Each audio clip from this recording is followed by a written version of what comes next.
Good morning and welcome to another edition of Coast to Coast AM PM. That's what I call it in this hour.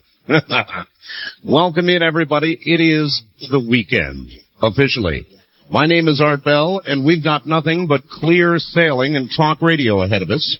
I've got a real treat for you at next hour.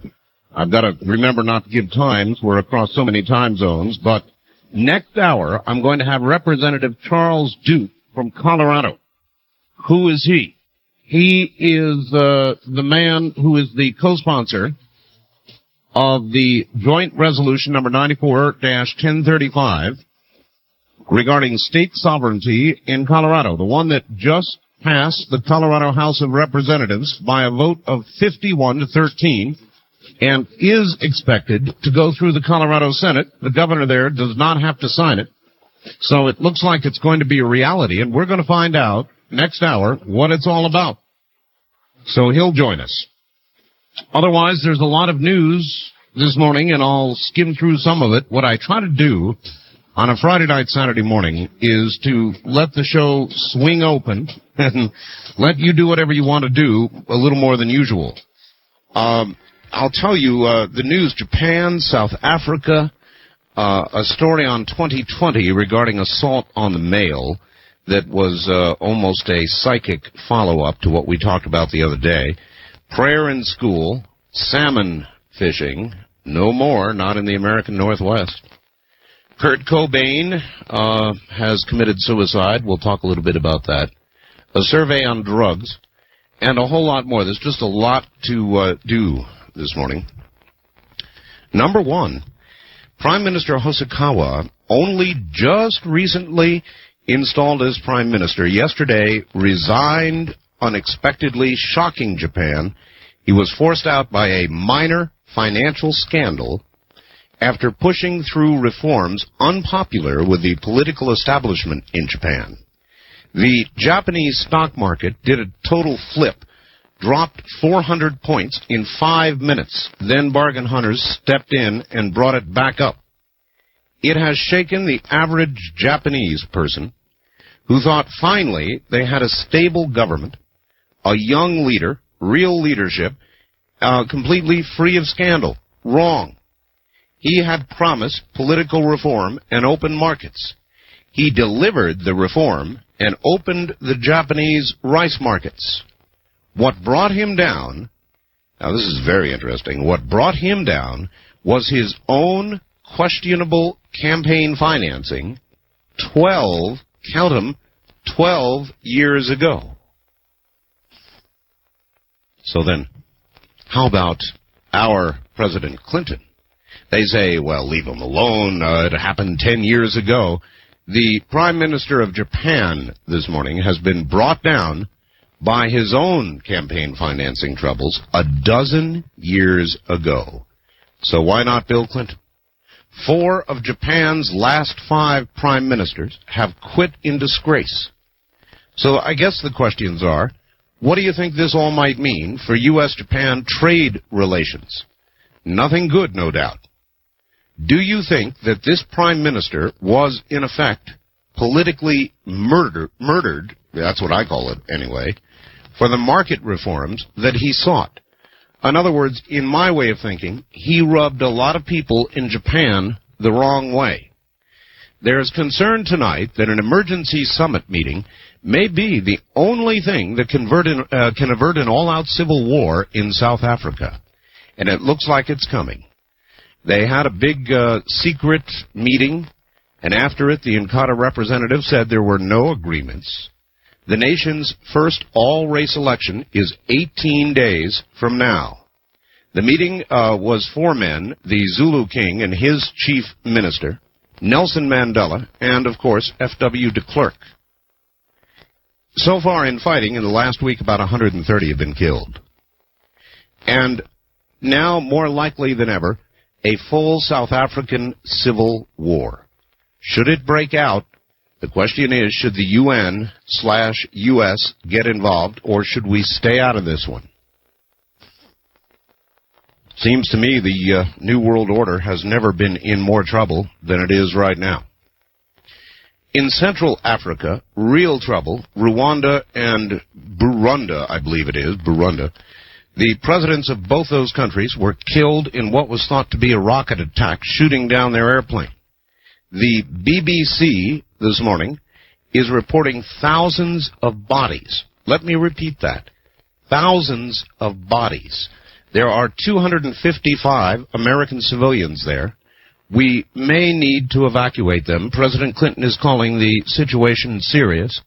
And so between Central Africa and South Africa, on the verge of a civil war, I just don't know what we're going to do or what we should do.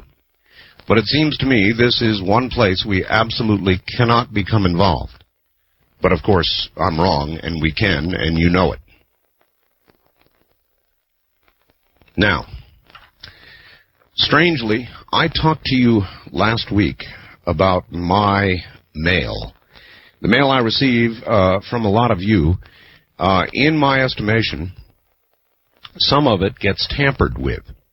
Sometimes, I suppose, it is innocently ripped open. Sometimes, perhaps, not so innocently. There were 171 billion pieces of mail last year, every year, delivered by the U.S. Post Office. That's a lot. And so I suppose the assault on the mail, or the fraud, is, by the numbers, small. But cash, credit cards, food stamps, greeting cards, all of these are targets of thieves inside and outside the post office. And 2020 last night, and it almost it sent little shivers up my spine, showed video pictures of postal employees ripping open letters, looking for cash, credit cards, anything else that might be sent through the mail. Of course, everybody knows don't send cash through the mail, but people do it. They put a $20 bill in for a son or daughter for this or that or more. There were 6,800 arrests last year, people tampering with the mail. 1 in 5 of that number, unfortunately, work for the post office. There are 22,000 complaints every year of stolen food stamps. And there are even reports, I'm sorry to say, of postal employees, delivery people, who are, I guess, sick or lazy or whatever it is, sick of delivering the mail, instead of delivering the mail, just taking it and dumping it in the dumpster. And so again, this morning, particularly in view of the story on 2020, I thought I would ask all of you, are you satisfied with your mail service, with your mail delivery? Are you having any problem? Now, I get a lot of mail, arguably, I know.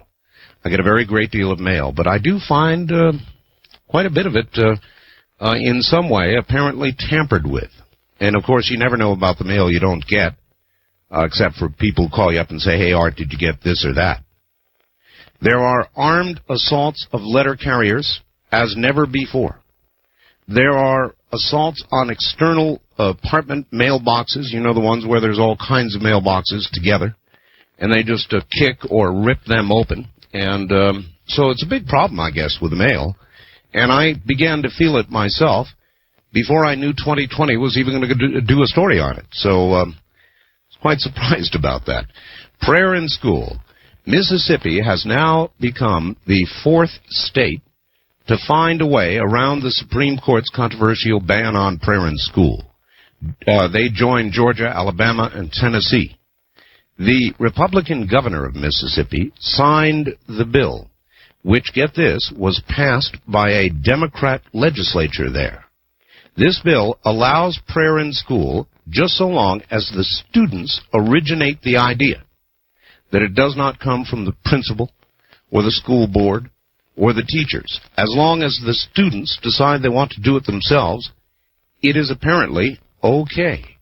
Now, there are a lot of groups that are naturally beginning to challenge this, and I wonder how you feel about it. Do you think if it is the students themselves that decide that they want to do it, that it's okay? Or is it not okay? You tell me. Kurt Cobain, and I guess this shows how out of touch I'm beginning to get with rock and roll. Kurt Cobain was one of the nation's top rock and roll singers. I never heard of Kurt Cobain. He was the lead singer for a group called Nirvana, and I guess yesterday he committed suicide. Born in 1967, died in 1994, shotgun blast, self-administered, up in the Seattle area. He originated a music and fashion style called grunge. Do any of you happen to know what grunge is? I'm embarrassed. Not only did I not know who Kurt Cobain was, but I've not heard of grunge either. I have heard just of Nirvana. It is the same old story. Drugs, alcohol problems. But he sold Kurt and the group sold 15 million albums. And you've always got to wonder why all of these artists have to go so early. You could run through a whole list of them, and I won't do it. I won't bore you with that. But you know the number of rock stars that have one way or the other left this world by their own hand, and you have to wonder why there's so much of it. Why do they do it? Is it the pressure? Is it the drugs? Is it the alcohol? What is it? Do they just want to be remembered as a young, pretty corpse, as the old saying goes? Or what is the story here? Is the pressure just too much for them? I don't know. Just open to speculation. Got this fax from Danny Castillo in Albuquerque. Hello, Art. Thank you for your fair response in reading my fax over the air. It felt good to get that out. I love your programs. Find myself absolutely hooked on your many intriguing topics. As for the flocking of Michael, I'm in absolute agreement in the punishment to be administered. I'm sure this young man was in full agreement to any and all hospitable benefit provided by the Singapore government and its people. Therefore, he should accept the punishment in concurrence of their laws with the same grace. Then he sends the following messages. Charlie, you don't have to agree with everything that a person says or does just because you vote for him. I'm certain that if Bill Clinton was inflicted with a pimple on his butt, he would not agree with it. Go put some oxy on yourself and stop making us Democrats look bad. Leonard, stop putting so much starch in your shirts. Mr. Socialist, the feds are broke. We are broke. Find a community clinic. Pavo, rest in peace. Doc Democrat, I agree with you a lot, but say you're wrong on the punishment issue. This kid deserves it. All the conspiracy freaks. The comet to hit Jupiter is a plan schemed by the Clinton administration in order to cover up the upcoming fact that Robert Reich is really a lawn jockey brought to life by drugs being smuggled into Little Rock and sold to the pharmaceutical giants by Hillary Clinton, the same company where she owns stock. Yeah, not bad. There is a survey out this morning. That was funny. There's a survey out this morning showing that only 50, now this is amazing, only 54% of America's teenagers think that trying cocaine is a dangerous endeavor. Can you believe that? Only 54%, a bare majority of America's teens, think trying cocaine would be a dangerous endeavor. And I can only ask, how could this possibly be? How could this be? After all the, here we have your brain frying in a frying pan on drugs and blah, blah, blah, and all the messages, the fact of the matter is America's teenagers don't believe it.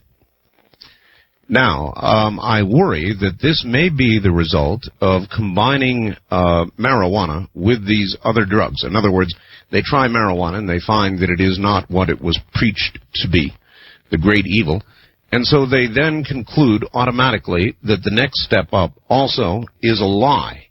And of course it isn't. Cocaine is tremendously, terribly dangerous. And so I don't know. It might be that. It might be just simple ignorance. It might be they never watched TV or radio.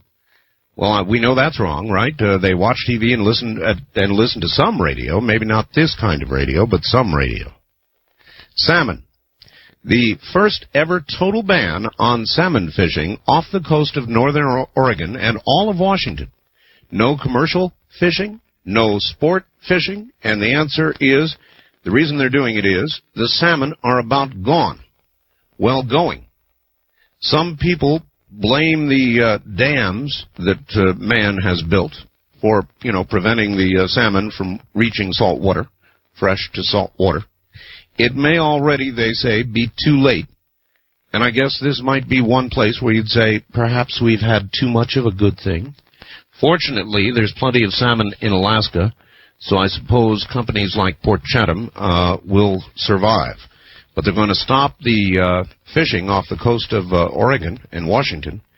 And that is very serious. That's going to affect a lot of people's lives.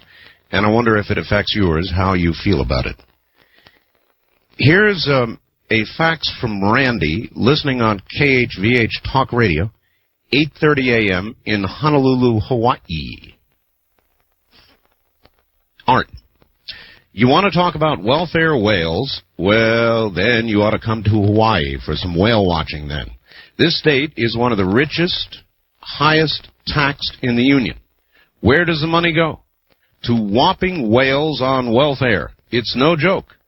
It is a very sad affair that in some of these people, they're not even full citizens. There are people on the system that are aliens from the Philippines, Samoa, Tonga, the rest of the Pacific Basin.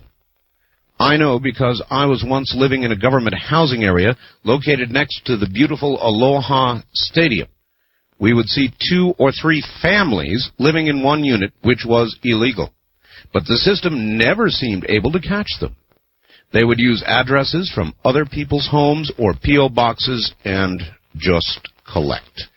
And, of course, that brings to mind yesterday's discussion with regard to welfare. And welfare is a terrible problem in this country. And I continue to suggest 2 things. One, if you have any thoughts on what we can do about it, I'd like to hear them. 2 would be, I continue to observe, without being ashamed of it, that so many of and I saw another piece on welfare, and every time I see a piece on welfare, it's great big old fat women. Now you explain that one to me. Well, they have a big starch diet, people will say. I think they don't move off the couch, and they just sit there feeding their faces at our expense, and that's how they get so fat. At least that's what I conclude. Okay, one last item, and again I want to remind you at midnight, or that is to say in the next hour, they keep slipping up there in the next hour, we're going to have the sponsor of the amendment in Colorado, the sovereignty amendment. We're going to find out what that's all about. Get this, the National Council on Crime and Delinquency says that a debit card system in America would reduce crime by as much as 40%. The San Francisco-based council published a report in December calling for an electronic debit system to replace the use of cash. It cites Justice Department figures showing 80% of all crimes involve currency. Did you know that?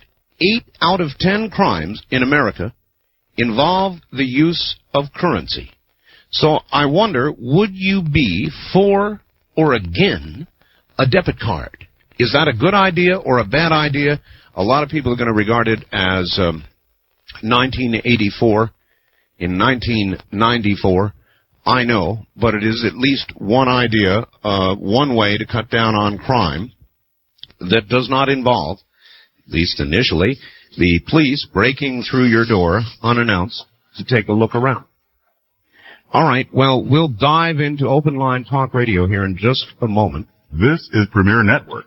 That was Art Bell hosting Coast to Coast AM on this Somewhere in Time.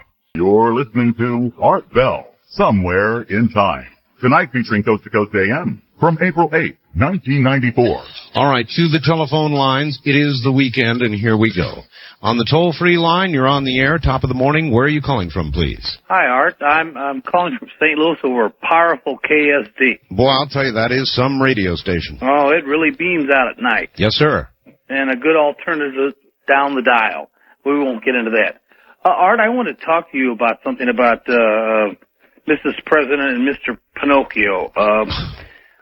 What she's doing with her health care plan, I think, is unconstitutional. If I'm not mistaken, I read in Parade magazine that there will be no more nepotism in the federal government, which was signed as a bill in 1967. Well, I guess they have a hard time preaching about nepotism, eh? Well, apparently they do, but, President Johnson signed a bill, after JFK made Robert F. Kennedy Attorney General. He signed a bill that there will be no more nepotism in the federal government, and I'd like your opinion on. Well, I believe that there was a court ruling saying that in essence Mrs. Clinton was in fact a federal employee for all practical purposes. So, what do you call that? Husband elected president, wife putting together the nation's health care plan? Well, I think it's kind of skirting the issue. Don't you agree?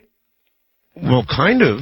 Of course. I mean, from what kind of moral pulpit can you preach about nepotism when you are the number one practitioner? Well, that I agree with you. And also, as far as, they're taking away our rights and chipping away at them as far as gun control and as far as tobacco. I smoke, and I understand you smoke, too. That's right. And they're hypocrites there, too, because why are they still subsidizing tobacco farmers? Which I agree with. But why are they doing that then? Well, because they're hypocrites. Yeah, well... That's straight out. They're hypocrites. It's that simple. I'll tell you, liberals seem to have less problem with hypocrisy than any other group. Oh, I agree with you 100%. All right, I see that in our state of Missouri, and, all we're doing is getting taxed. Our governor, Carnahan, has had the most highest increase of taxes of any governor in the whole state in history. And so you think he'll be reelected? Well, I don't know. This liberalism seems to be really catching fire. I'm a conservative like you are, and I've always voted a straight Republican ticket, and I'm a conservative person, but who knows, if the country will elect somebody with only 43% of the electoral vote. I guess, anything can happen. Don't you agree? Or anything can happen is exactly right. All right, I've got to take off. Thanks a million for the call. Nice talking with you. Right, nice talking with you. And he said something, and I've never really said this because nobody's really even mentioned it. But did you know I don't vote straight Republican? I do not. There are, and I won't say who, but there are a couple of Democrats that I voted for. And I don't do that. I don't vote anything straight. I guess I conduct my voting the way I do my program. I try and study the issues. I am generally a conservative person, but I'm not lockstep with anybody's party or philosophy.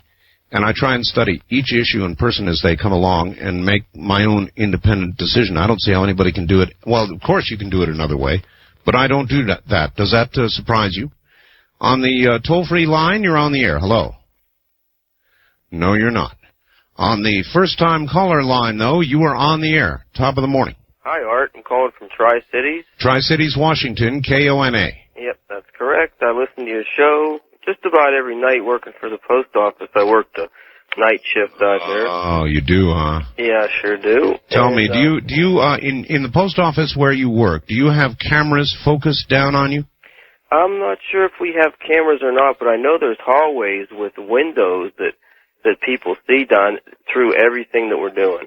Well, what do you have to say about this story? I mean, it sounds pretty bad. Well, I'm not sure, but in fall, or every 4 years a contract comes up, and it seems like we get a lot of bad publicity every time that we have a contract coming up. Plus, I know that there's like 700,000 people. That's about the size of the city of Pittsburgh, I guess, that work for the post office. There's going to be a few bad people in there. No doubt about it. But, boy, they had some pretty awful pictures, pillaging mail, pulling stuff out of envelopes, $20 bills sent to kids, that kind of thing. Yeah, I didn't see 2020 this evening. I wish I would have caught it, but... Well, maybe it's a blessing you didn't. It just probably would have made you sick. Yeah, probably would have. But look, I'll tell you, I get a lot of mail, and I have noticed some difficulty with it. Torn as though they were looked at and then sort of just slopped back into the envelope, that kind of deal. Well, sometimes businesses, they'll send out mass quantities of mail, and the back of one letter will get stuck to the other one. In order to deliver one of them, you have to tear the seal off the back of them so you can separate them. They'll be stuck together, and machines kind of eat them too. I'm not.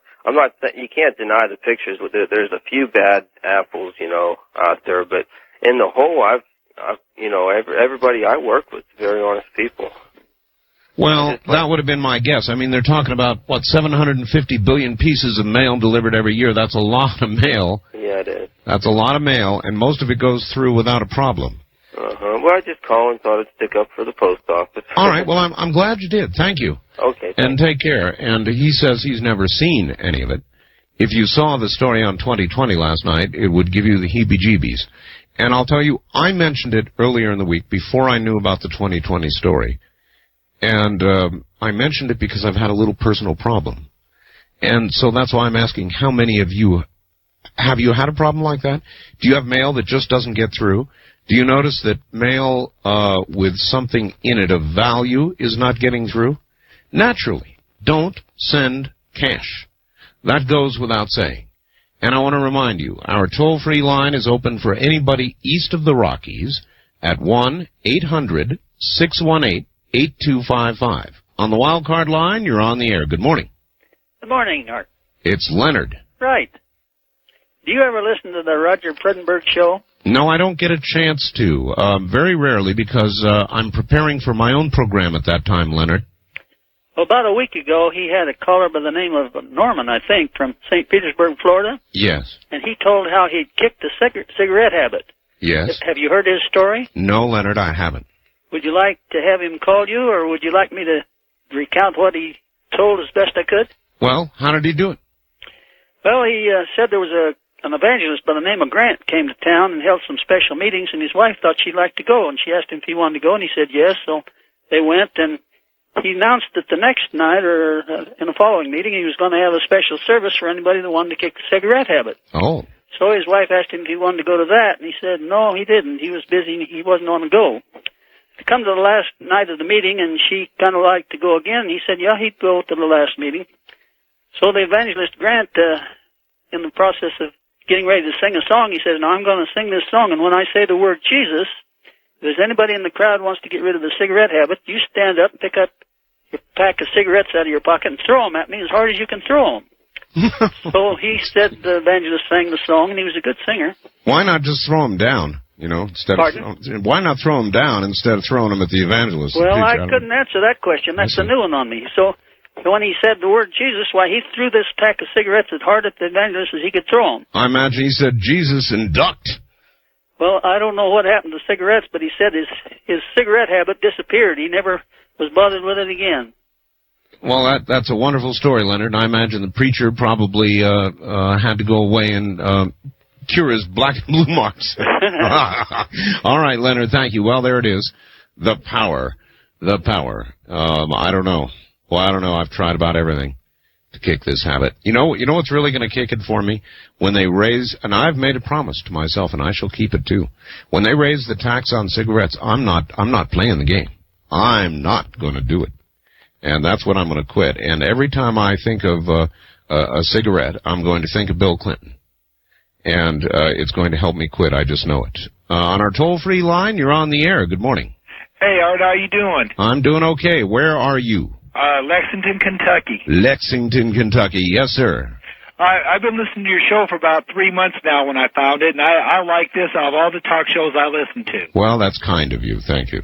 And I would like to tell you, I've been what they call mostly a life waste. I haven't been too interested in the things that our country had went into about 3 or 4 years ago, about the end of Reagan's term. I started paying attention to politics and stuff like that. What did it for you?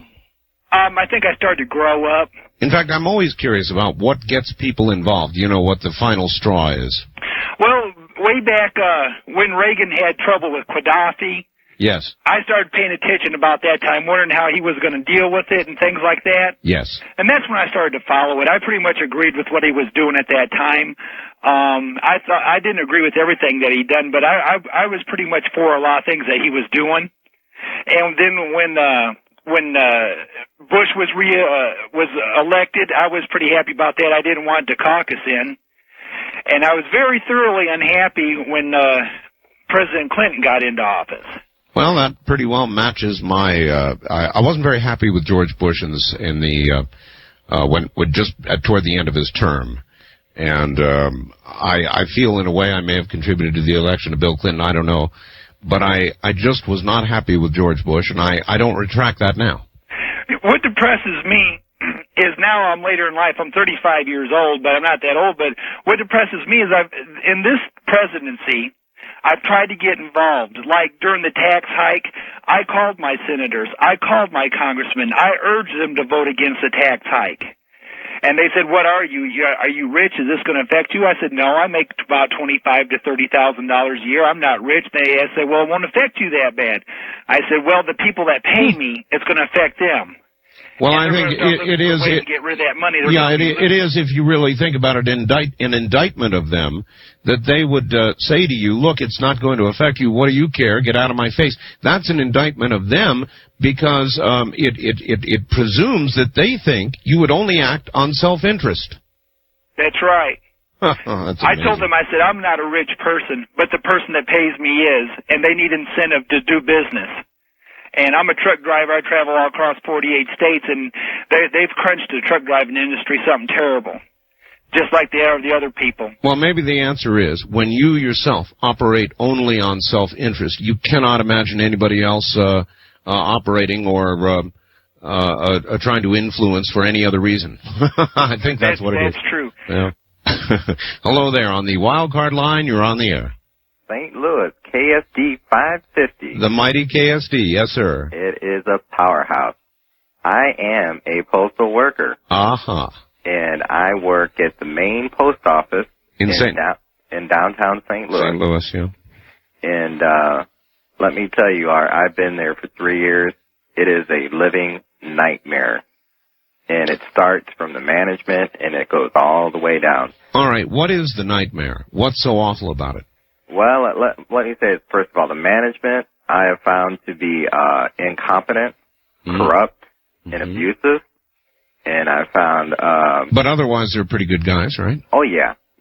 And the majority of the people that work there really don't work, and they're not honest.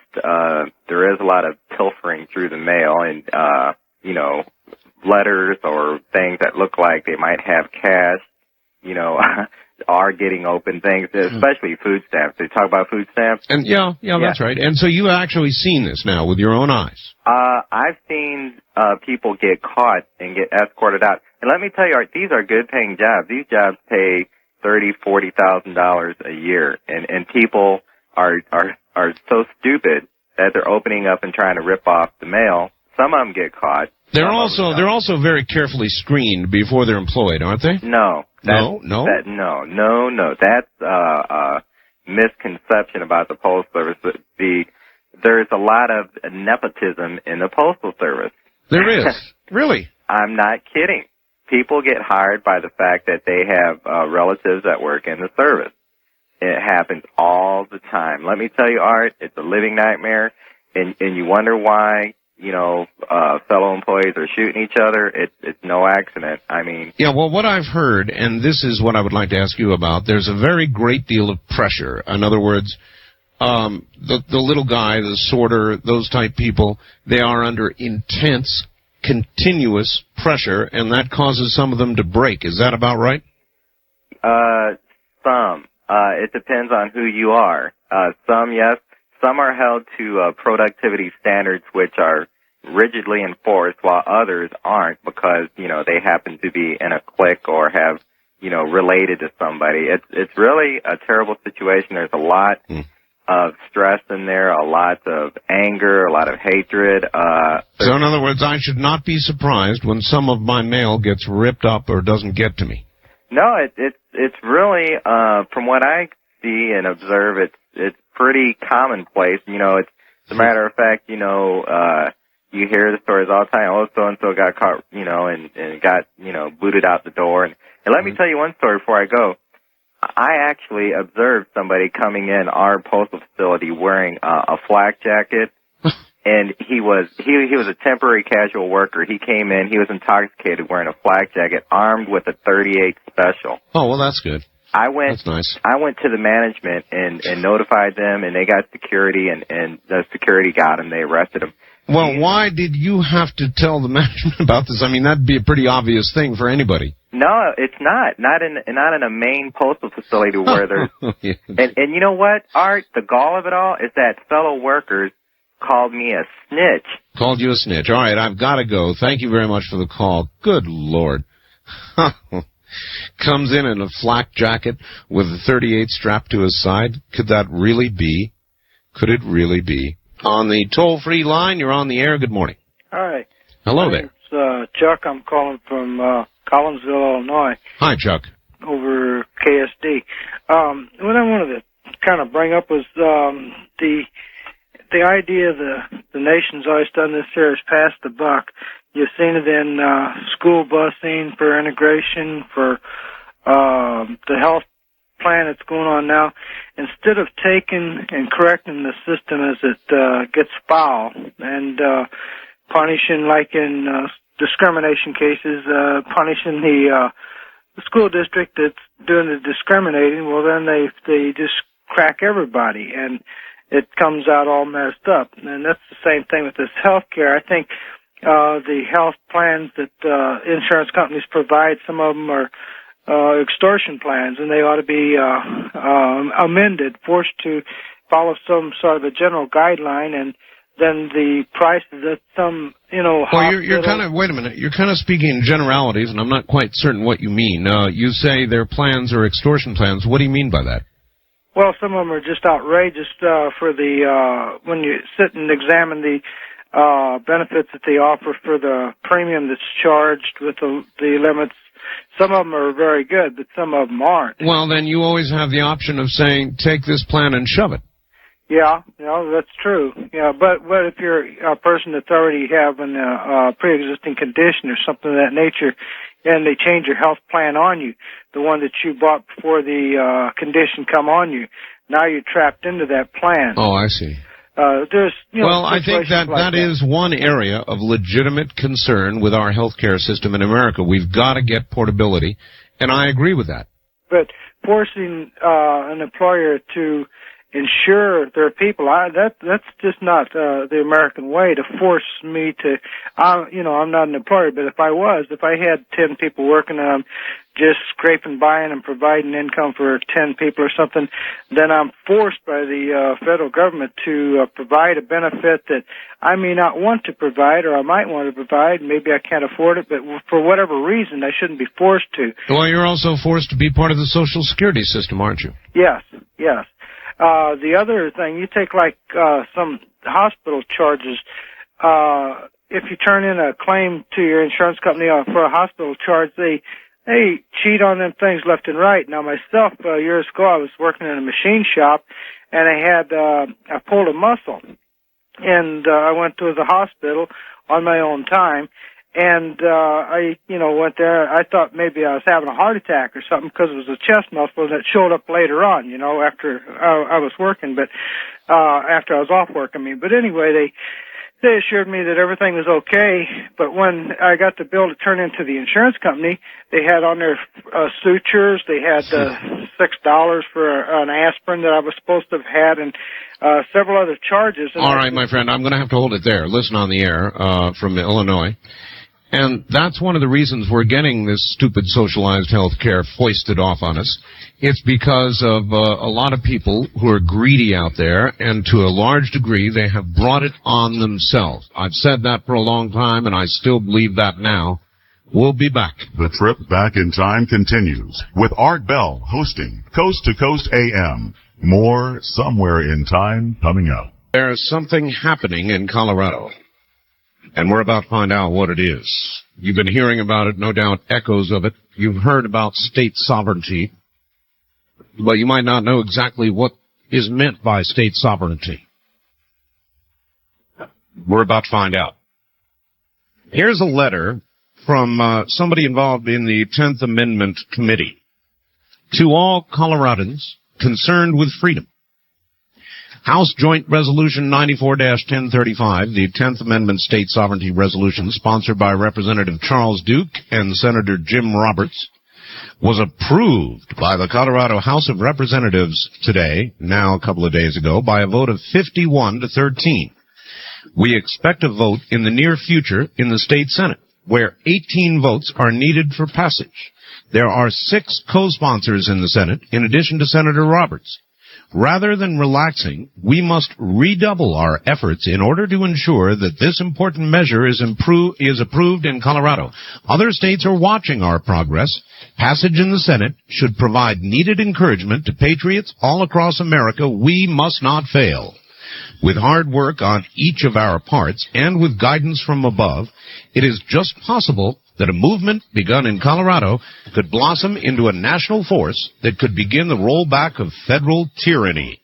Let it begin here. Signed, Jim Abbott, Chairman. P.S. As a delegate to the Republican State Convention in June, I intend to cast my vote for Mr. Duke for the office of governor. I will not be alone. And now here all the way from Colorado is State Representative Charles Duke, or is it Governor Duke? Well, Jim is a great fan of mine, and I'm very fortunate to have a friend like that. And he is, I think, sometimes lets his enthusiasm for this resolution, which is unmitigated at all, he lets that filter over to me some. But the real story here is the resolution and the stand that the Colorado legislature is willing to take. I'm not the story. The resolution is the story. I am curious, Representative. A lot of the people in the audience have heard about this, but they don't really have the faintest idea what it is. So why did you do it, and what is it?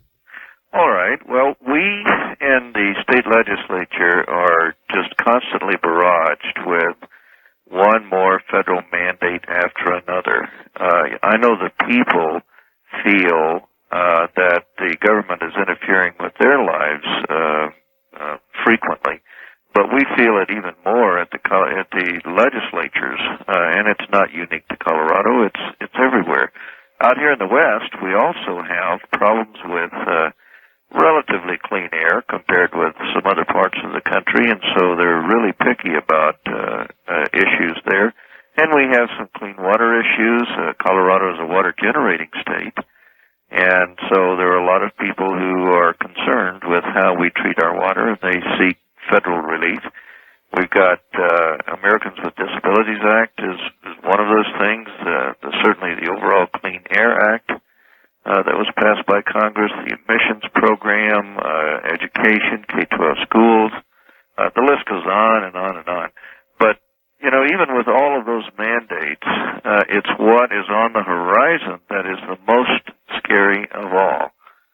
And that is measures like H.R. 6, which is currently in the Congress. I'm sure most of your listening audience knows what H.R. 6 is, but it will allow the dissolution of school boards, school districts, reforming of school districts, firing of administrations, all by a bunch of bureaucrats from Washington.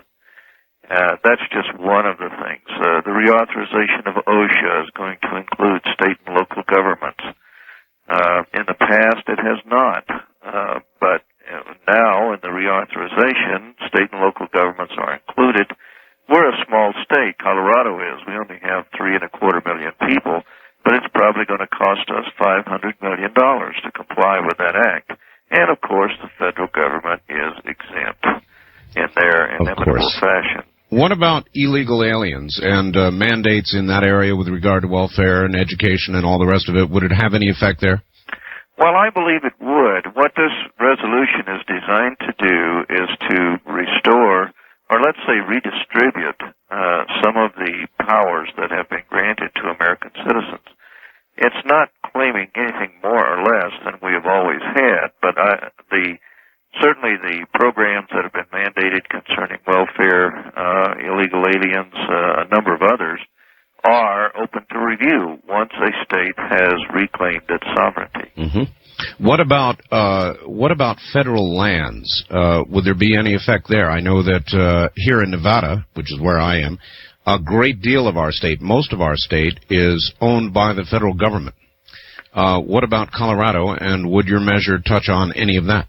Well, we have a similar situation to Nevada, although I don't think it's quite as pronounced as Nevada. We have a number of wilderness areas, as you know, and the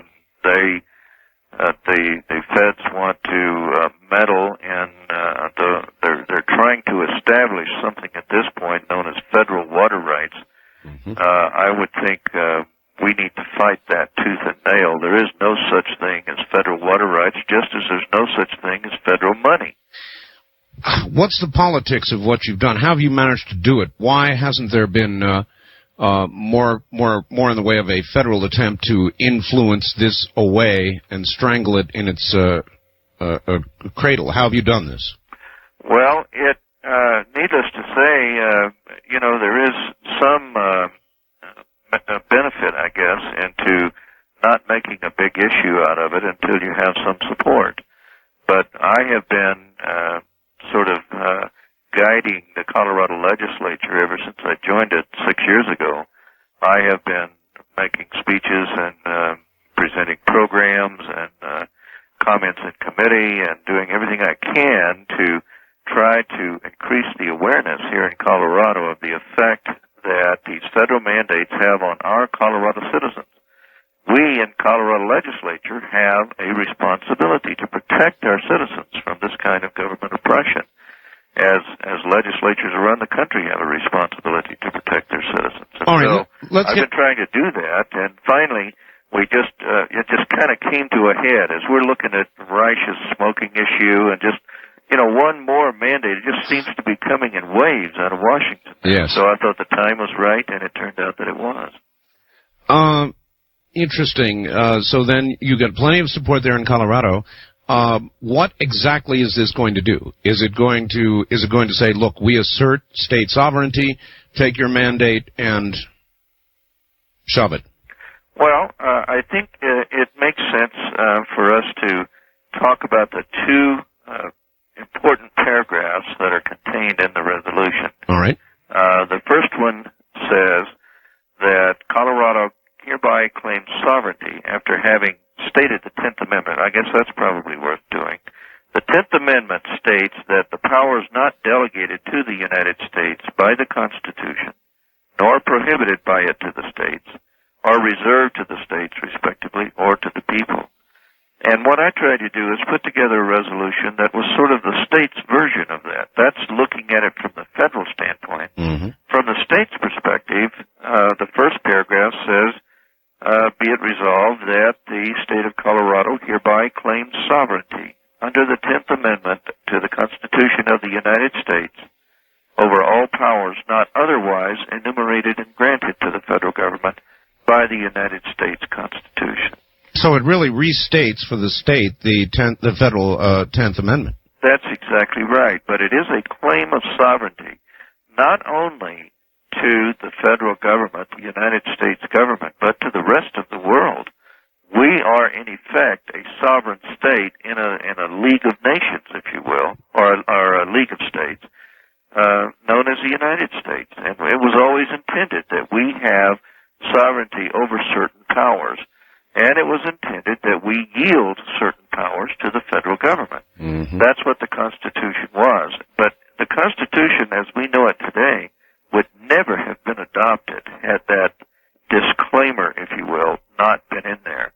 And fortunately, our founders had enough support that they said, if you don't put this in there that says, in case we forgot anything, everything else belongs to the states.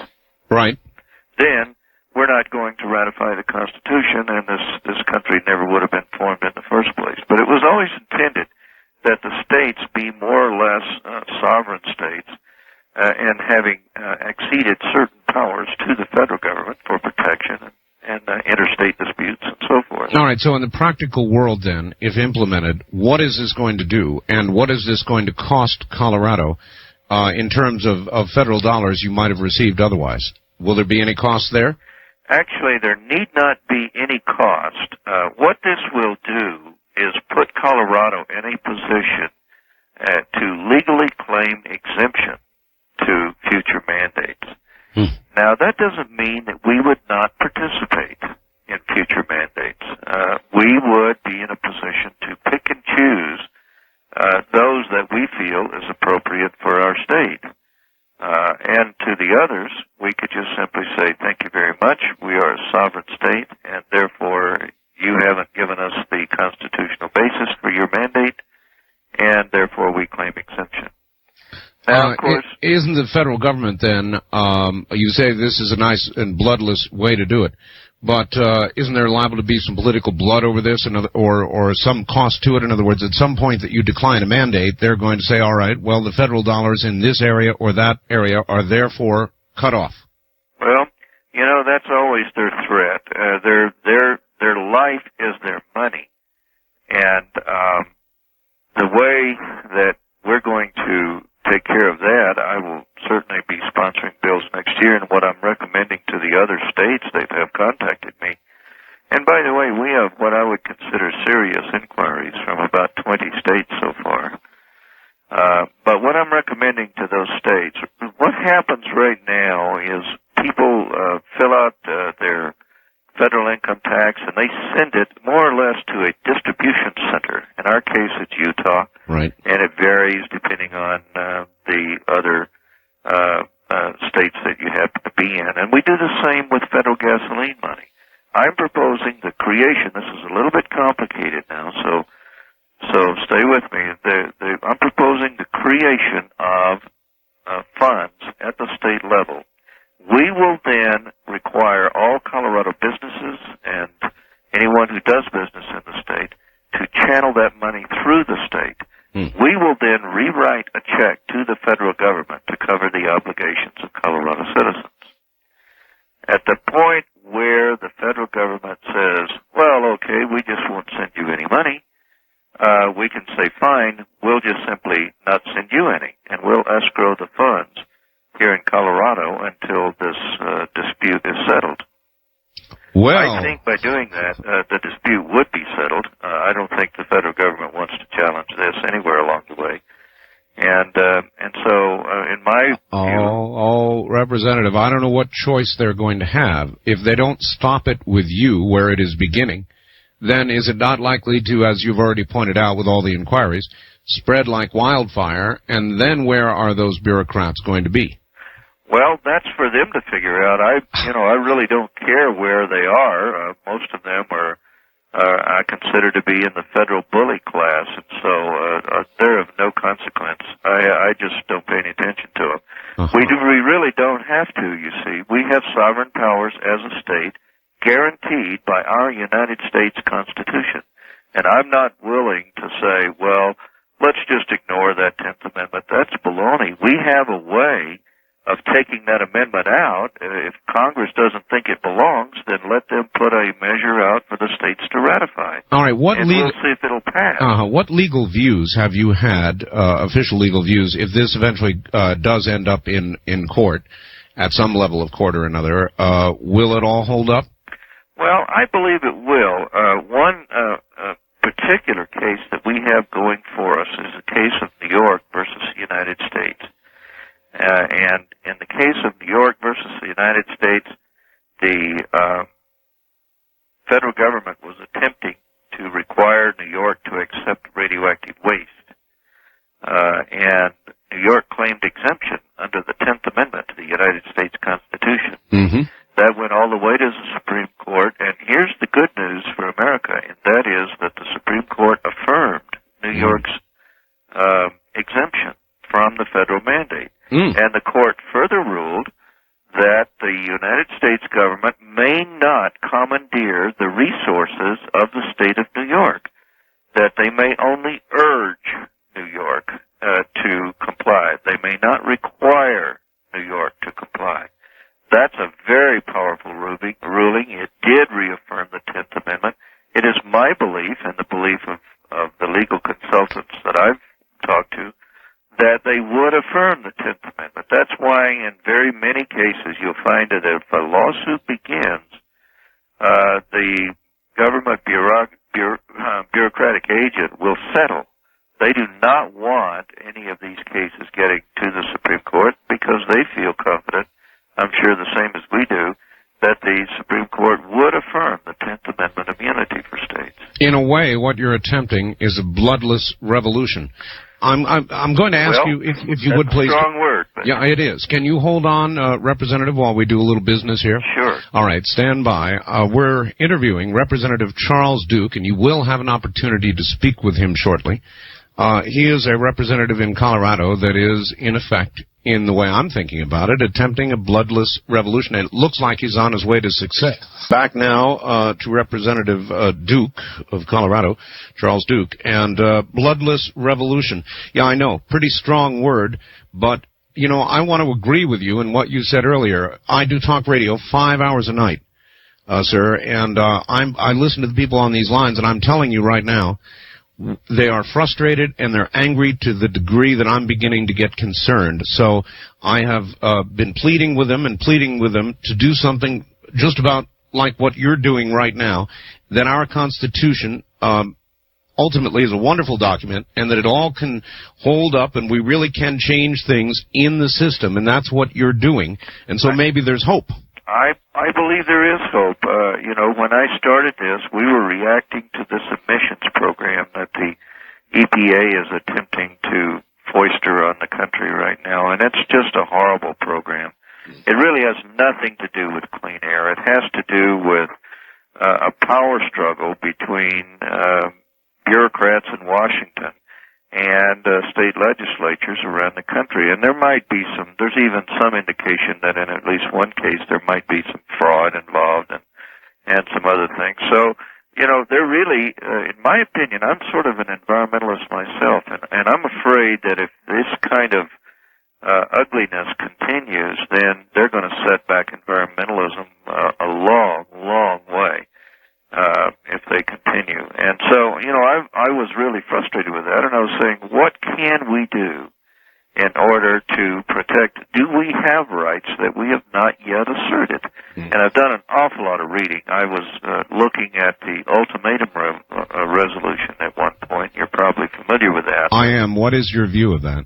Well, I think what I was looking for was a strong message to Congress, and certainly that's a strong one. But there's a sense of finality about that that made me uncomfortable and made a number of other people uncomfortable. This is the greatest country this earth has ever seen. And even though it may someday come to a point of breaking apart, to actually see the words in print, the dissolution of the Union, made a lot of people very nervous and very uncertain. And even though I think a number of states are considering adopting that resolution, I wanted to find a way, before we get to that, let's try to exercise all of our options that we have available to us.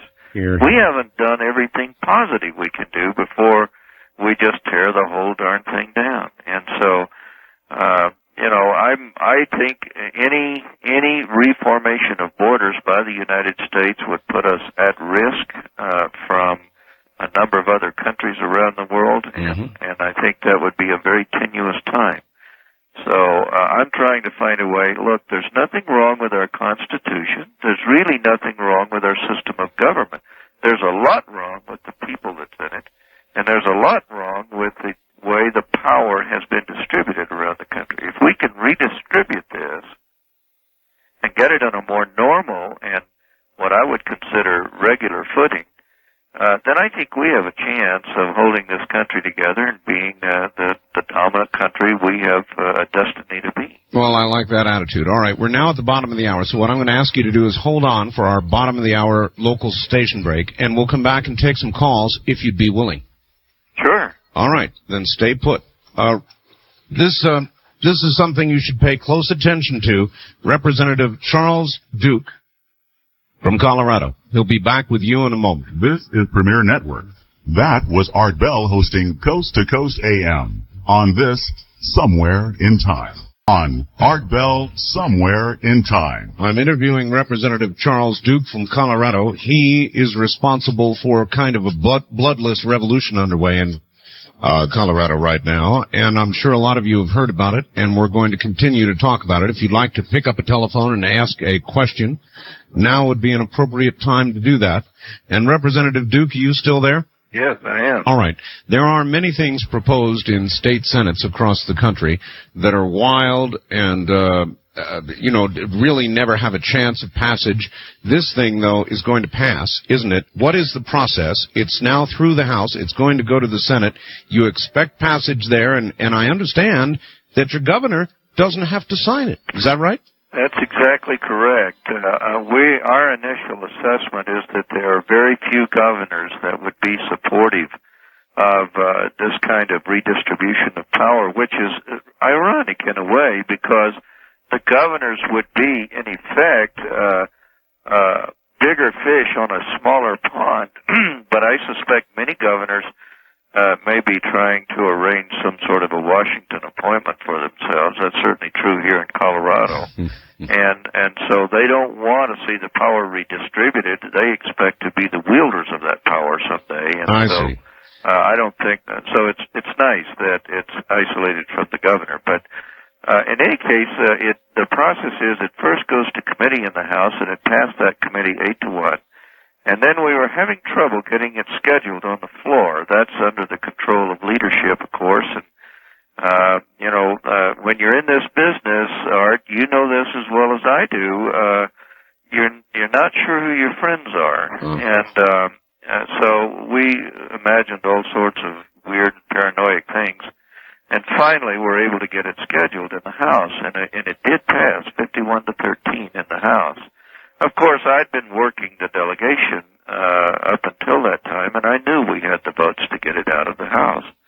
And then in the Senate, when it does pass the House, then it goes to the Senate for a similar process. In the Senate, we have 8 sponsors going in, and all of those sponsors are in leadership. So we expect fairly smooth sailing in the Senate. In fact, even smoother there than in the House. And it should have been introduced today. I didn't go over to check in the Senate to see if it was, but hopefully they'll hear it in committee next week, and then by the week following at the latest, hear it on the full Senate. What kind of behind-the-scenes pressure have you been getting from the governor or from the federal government? Has there been any at all? None at all. The governor knows that he's not in this loop. We are the Colorado legislature expressing the will of our people through their representatives. It's sort of representative government at its most primal level. And I can tell you, the feelings that I've had in this thing are very primal feelings. It's hard to describe, and I hope that some of your listeners share that feeling, but I haven't seen any resistance whatever. I think there's an advantage in that many of the bureaucrats, they think it's sort of a flea, and they just don't think it's worthy of their time. A flea. But I can tell you that the state of California told me today that they expect to introduce the same resolution next week. I was told that it was introduced in Texas last week. I'm still trying to confirm that. I'm getting calls from Massachusetts and New York and Minnesota and New Jersey and other states around the Union that are intending to take serious efforts trying to get it passed in their states. I think when other states join with us, then I don't think the feds have a choice. They must deal with it. All right, let's go to the telephones and see what people have to say to you. On our first-time caller line, good morning. You're on the air with Representative Duke of Colorado. What an interview. Representative Duke, congratulations. Well, thank you. Art, thank you for having him on. Sure. Where are you calling from? Oh, I'm sorry. I'm first-time caller. I don't know. I'm calling from Bothell, Washington, KVI. All right, very good. And you mentioned just a couple minutes ago some sort of a primal feeling when this issue came up. And boy, you put it better than I could have. Listening to you talk, I can't describe the excitement and just the feeling of a weight being lifted off. I and many friends have been so depressed for the last 6 months, it's hard to describe. Well, we have cause to feel that way, and I'm really happy that it's helping you as it has helped us. A couple questions though, and this is a fear that, and I've been doing some research over the past year, and we started a little nonprofit group called the 10th Amendment Foundation, as a matter of fact. But wow. in our research, it seems to me that you may be, and I'm afraid you might be, underestimating the Supreme Court and the roadblock they'll be to this, because they, as you know, since about 1937, have been the leader in infiltration of federal powers into states and individuals. Right. And any small group that doesn't like or can't get legislation passed will go to the courts. Your state just passed the referendum on the no special rights for gays, and was knocked down, as I understand it. Our state passed not by the U.S. Supreme Court yet. Well, and our state has passed the term limits, and we were knocked down at the federal district level. Uh-huh. The Endangered Species Act, of course, has made mincemeat of our timber industries. We've lost our fishing industry because of treaty interpretation of the same federal judge, Dwyer. But anyway, I don't mean to ramble on. No, you're not rambling at all. In fact, you bring up a very legitimate point. Isn't the federal government going to bring their hired guns, the courts, in to back them up? Yes. And, this is a game of high stakes. I don't want to minimize that at all. It's very high stakes. What I would propose is that the power of the courts is also defined by the Constitution. And you may simply ignore their rulings. I know that comes as, it sort of rocks the mind a little bit, that you really don't have to listen to them. But you can let them sit there and rant and rave and, stamp their feet and hold their breath until they turn red in the face. And, it really doesn't matter. You're a sovereign state. You don't have to listen to the feds do that. My opinion, and I hope you're right, but I'm old enough to remember the Little Rock, Arkansas, as a matter of fact, in the schoolhouse door. Now, the motives were, in my mind, very evil and unfortunately really tarnished states' rights and the image of states' rights. But for sure, Eisenhower federalized the National Guard, and the party was over. All right, caller, thank you. He does really raise a good point. The U.S. Supreme Court has acted in a number of ways for the good of the Federation in the past that otherwise would seem unconstitutional, particularly with respect to the military and some other areas. And what makes you think they won't in this case? Well, what do they do if you just ignore them, Art? I believe you have the power to ignore them. All you need to do is assert that power and assert your constitutional rights. And there is I do not believe that they are going to send the troops. That is the one thing that happened in Little Rock that isn't going to happen here. Why? I just don't believe. I think the country is so tenuous right now. The people are so angry. We now know for sure that a Waco can happen. We now know that an Idaho can happen. I don't think the people are going to tolerate that anymore. I think any sort of armed coercion on the part of the federal government would probably precipitate their demise. You know what? I actually agree with you on that. I think there could not be another Waco, and I guess I've got a lot of faith in the American people, and I guess you do too. And I think they simply would not tolerate it, and there'd be a lot of people actually physically beginning to move if something like that developed. But if there's a Waco and if there's a Randy Weaver in Idaho, there can be a Colorado too. Well, there can.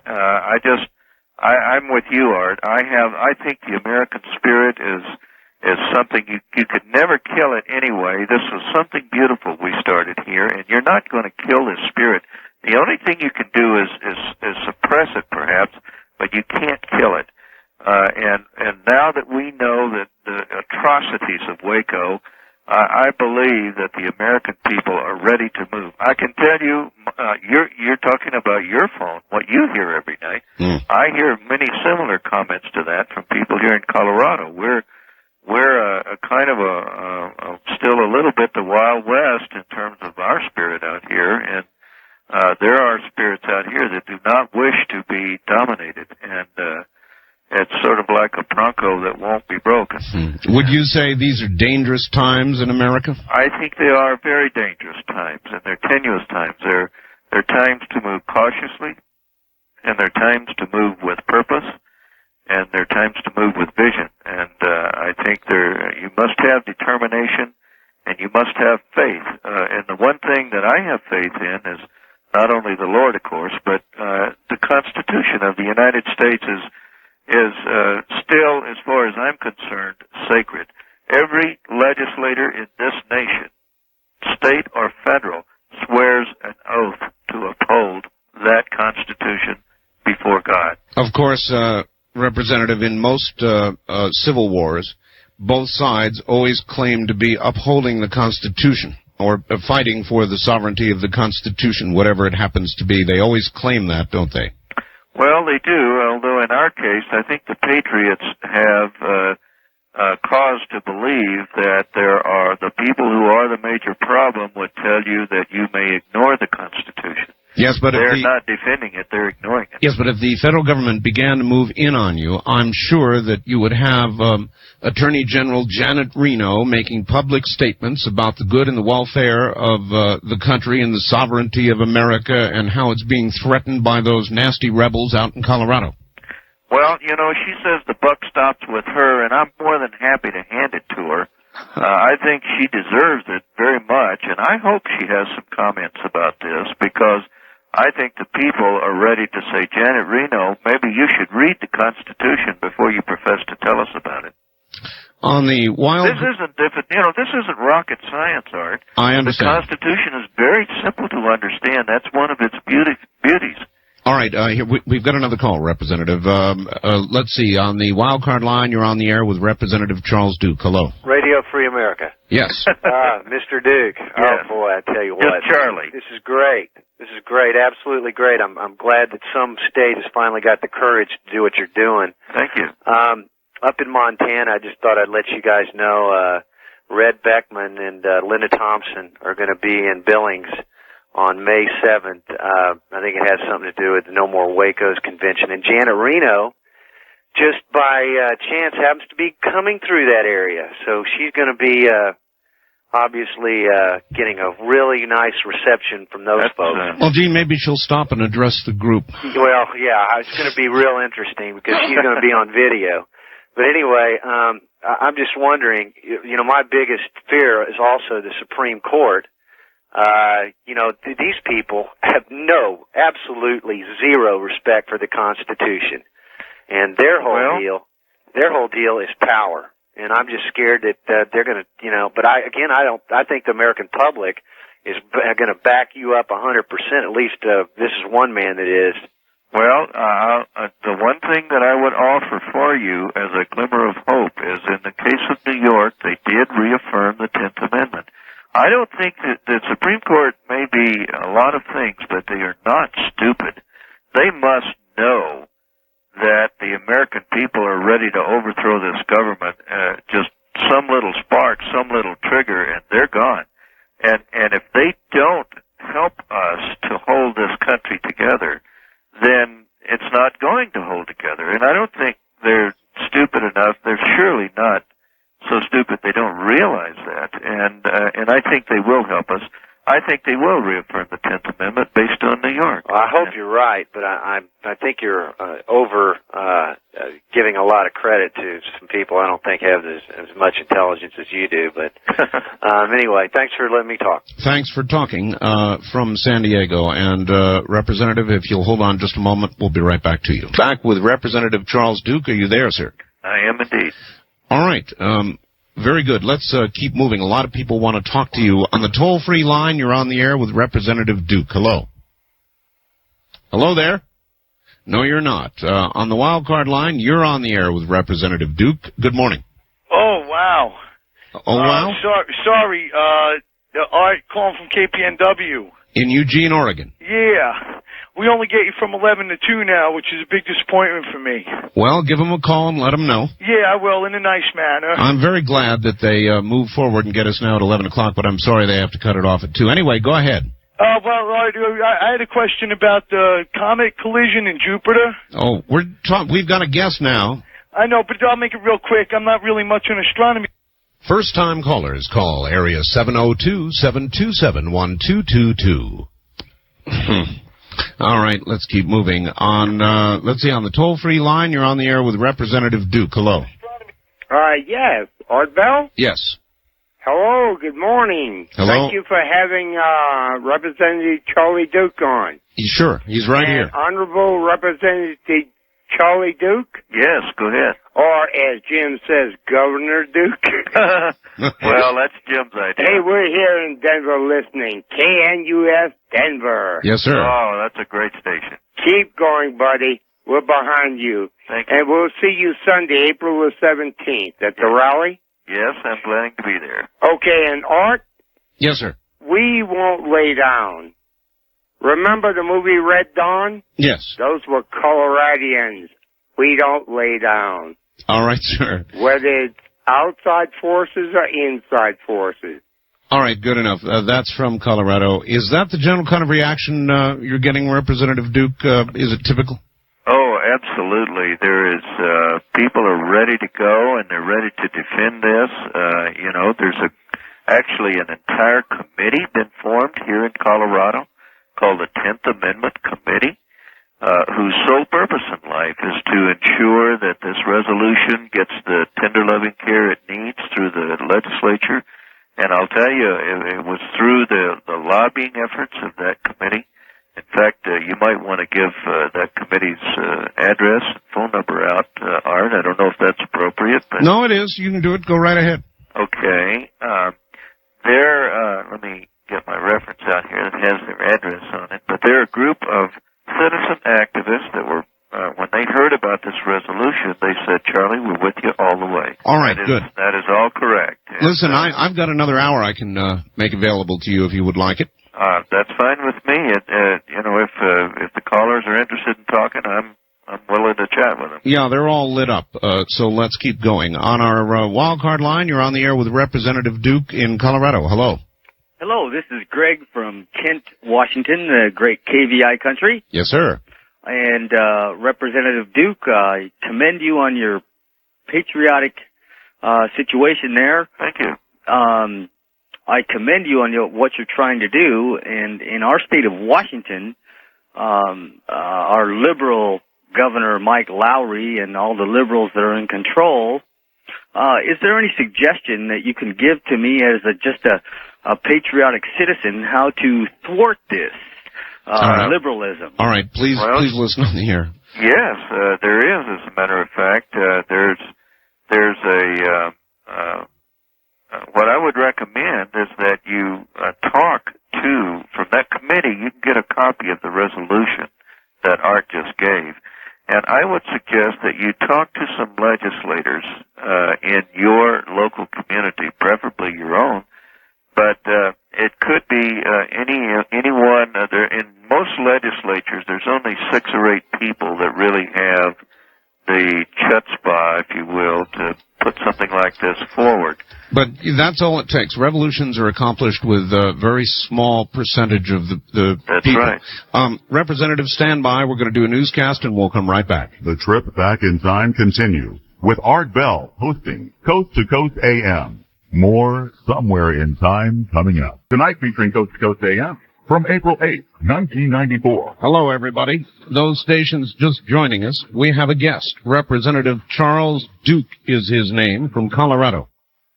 He is one of the authors of Colorado's version of the 10th Amendment. And what he's doing is asserting state sovereignty in Colorado. It is passing. It's through the Colorado House. It's about to go through the Colorado Senate. It does not need the signature of the governor in Colorado. And it is kind of a bloodless revolution, basically telling the federal government, no more. We may accept some of the mandates that we decide to, but the ones we don't want, well, you can go fish.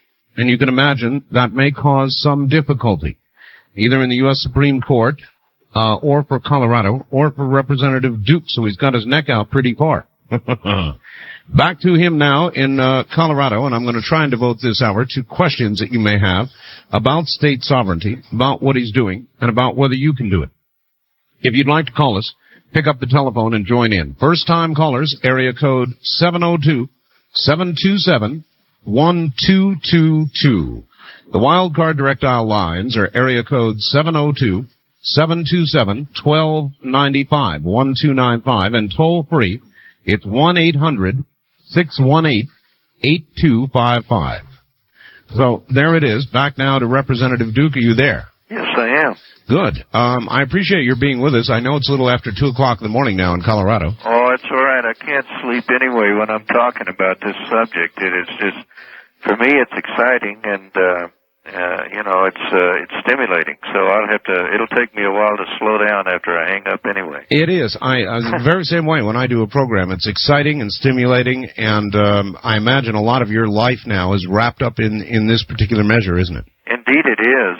We've had these inquiries from the other states, and talking with people and in hearing the hope in their voice, and in hearing the good words that people have to say about this, I can tell you it's without any question the most rewarding time of my life, carrying this. I had no dream that it would do this. I really just thought I was going to put it forth and, well, we'll try to stand up to them on this EPA. And then the more I got to reading this and talking with people who are more scholarly than I, and just trying to understand what kind of thing we're dealing with here. And then suddenly this came to me, and I thought, gosh, why don't we just do that? And then before I knew it, it just took off. And in a way, you're betting the federal government folds its cards, aren't you? This is a time for knowing when to hold them and when to fold them. Yeah. And I'm betting the people are with me, and it's a time to hold them. And I think they'll fold. I hope so. And on our wild card line, you're on the air with Representative Duke in Colorado. Good morning. Representative Duke. Yes. My name is Alan from California, and I have a question concerning our major problem we have out here concerning the illegal aliens. How will this impact that issue? All right. Let's go over it again. There are a lot of affiliates joining us, Representative. So the illegal alien part of it. Okay. What this basically does is it puts your state in a position to claim exemption from a federal mandate which is coming down. The idea behind it is to move the decision point for those kinds of decisions closer to the people. So that decision, under this proposal, that decision would be made in Sacramento. You still may not like the decision that they come up with, but those people are much closer to you and much more within your span of control and much more responsive to you, I would expect, than your Washington compatriots. All right. Suppose they were to make a decision in Sacramento with regard to illegal aliens and cut off an awful lot of assistance, particularly, for example, in the area of education. Wouldn't it follow then that the government would immediately threaten to cut off federal education funds? Well, my guess is if you were to take a very close look at it, you will not find that much federal money coming down in the way of education. Most education is local taxes, local to the state. That's the truth, and of course there are moves to change that. I think federal dollars represent about 2% of the national education budget. Right. So you're right. So even if you were to say, take the money and shove it, which I don't recommend because it's your money to begin with. They took it from you. And so you need to, that's one of those funds that I think you need to create as funds for education. You need to create a fund at the state level, that will allow you, if they should ever try to withhold that money, you just keep the money in your state. Don't send it to them to begin with. All right. On the toll-free line, you're on the air with Representative Duke. Good morning. Good morning, Art. This is Jeff, KFRU, Columbia, Missouri. Columbia, Missouri. Yes, sir. I think we owe Representative Duke and his state a great deal of gratitude. It's a brave state, First Amendment too, and now this. I hope well, we sort of have a track record we have to uphold now.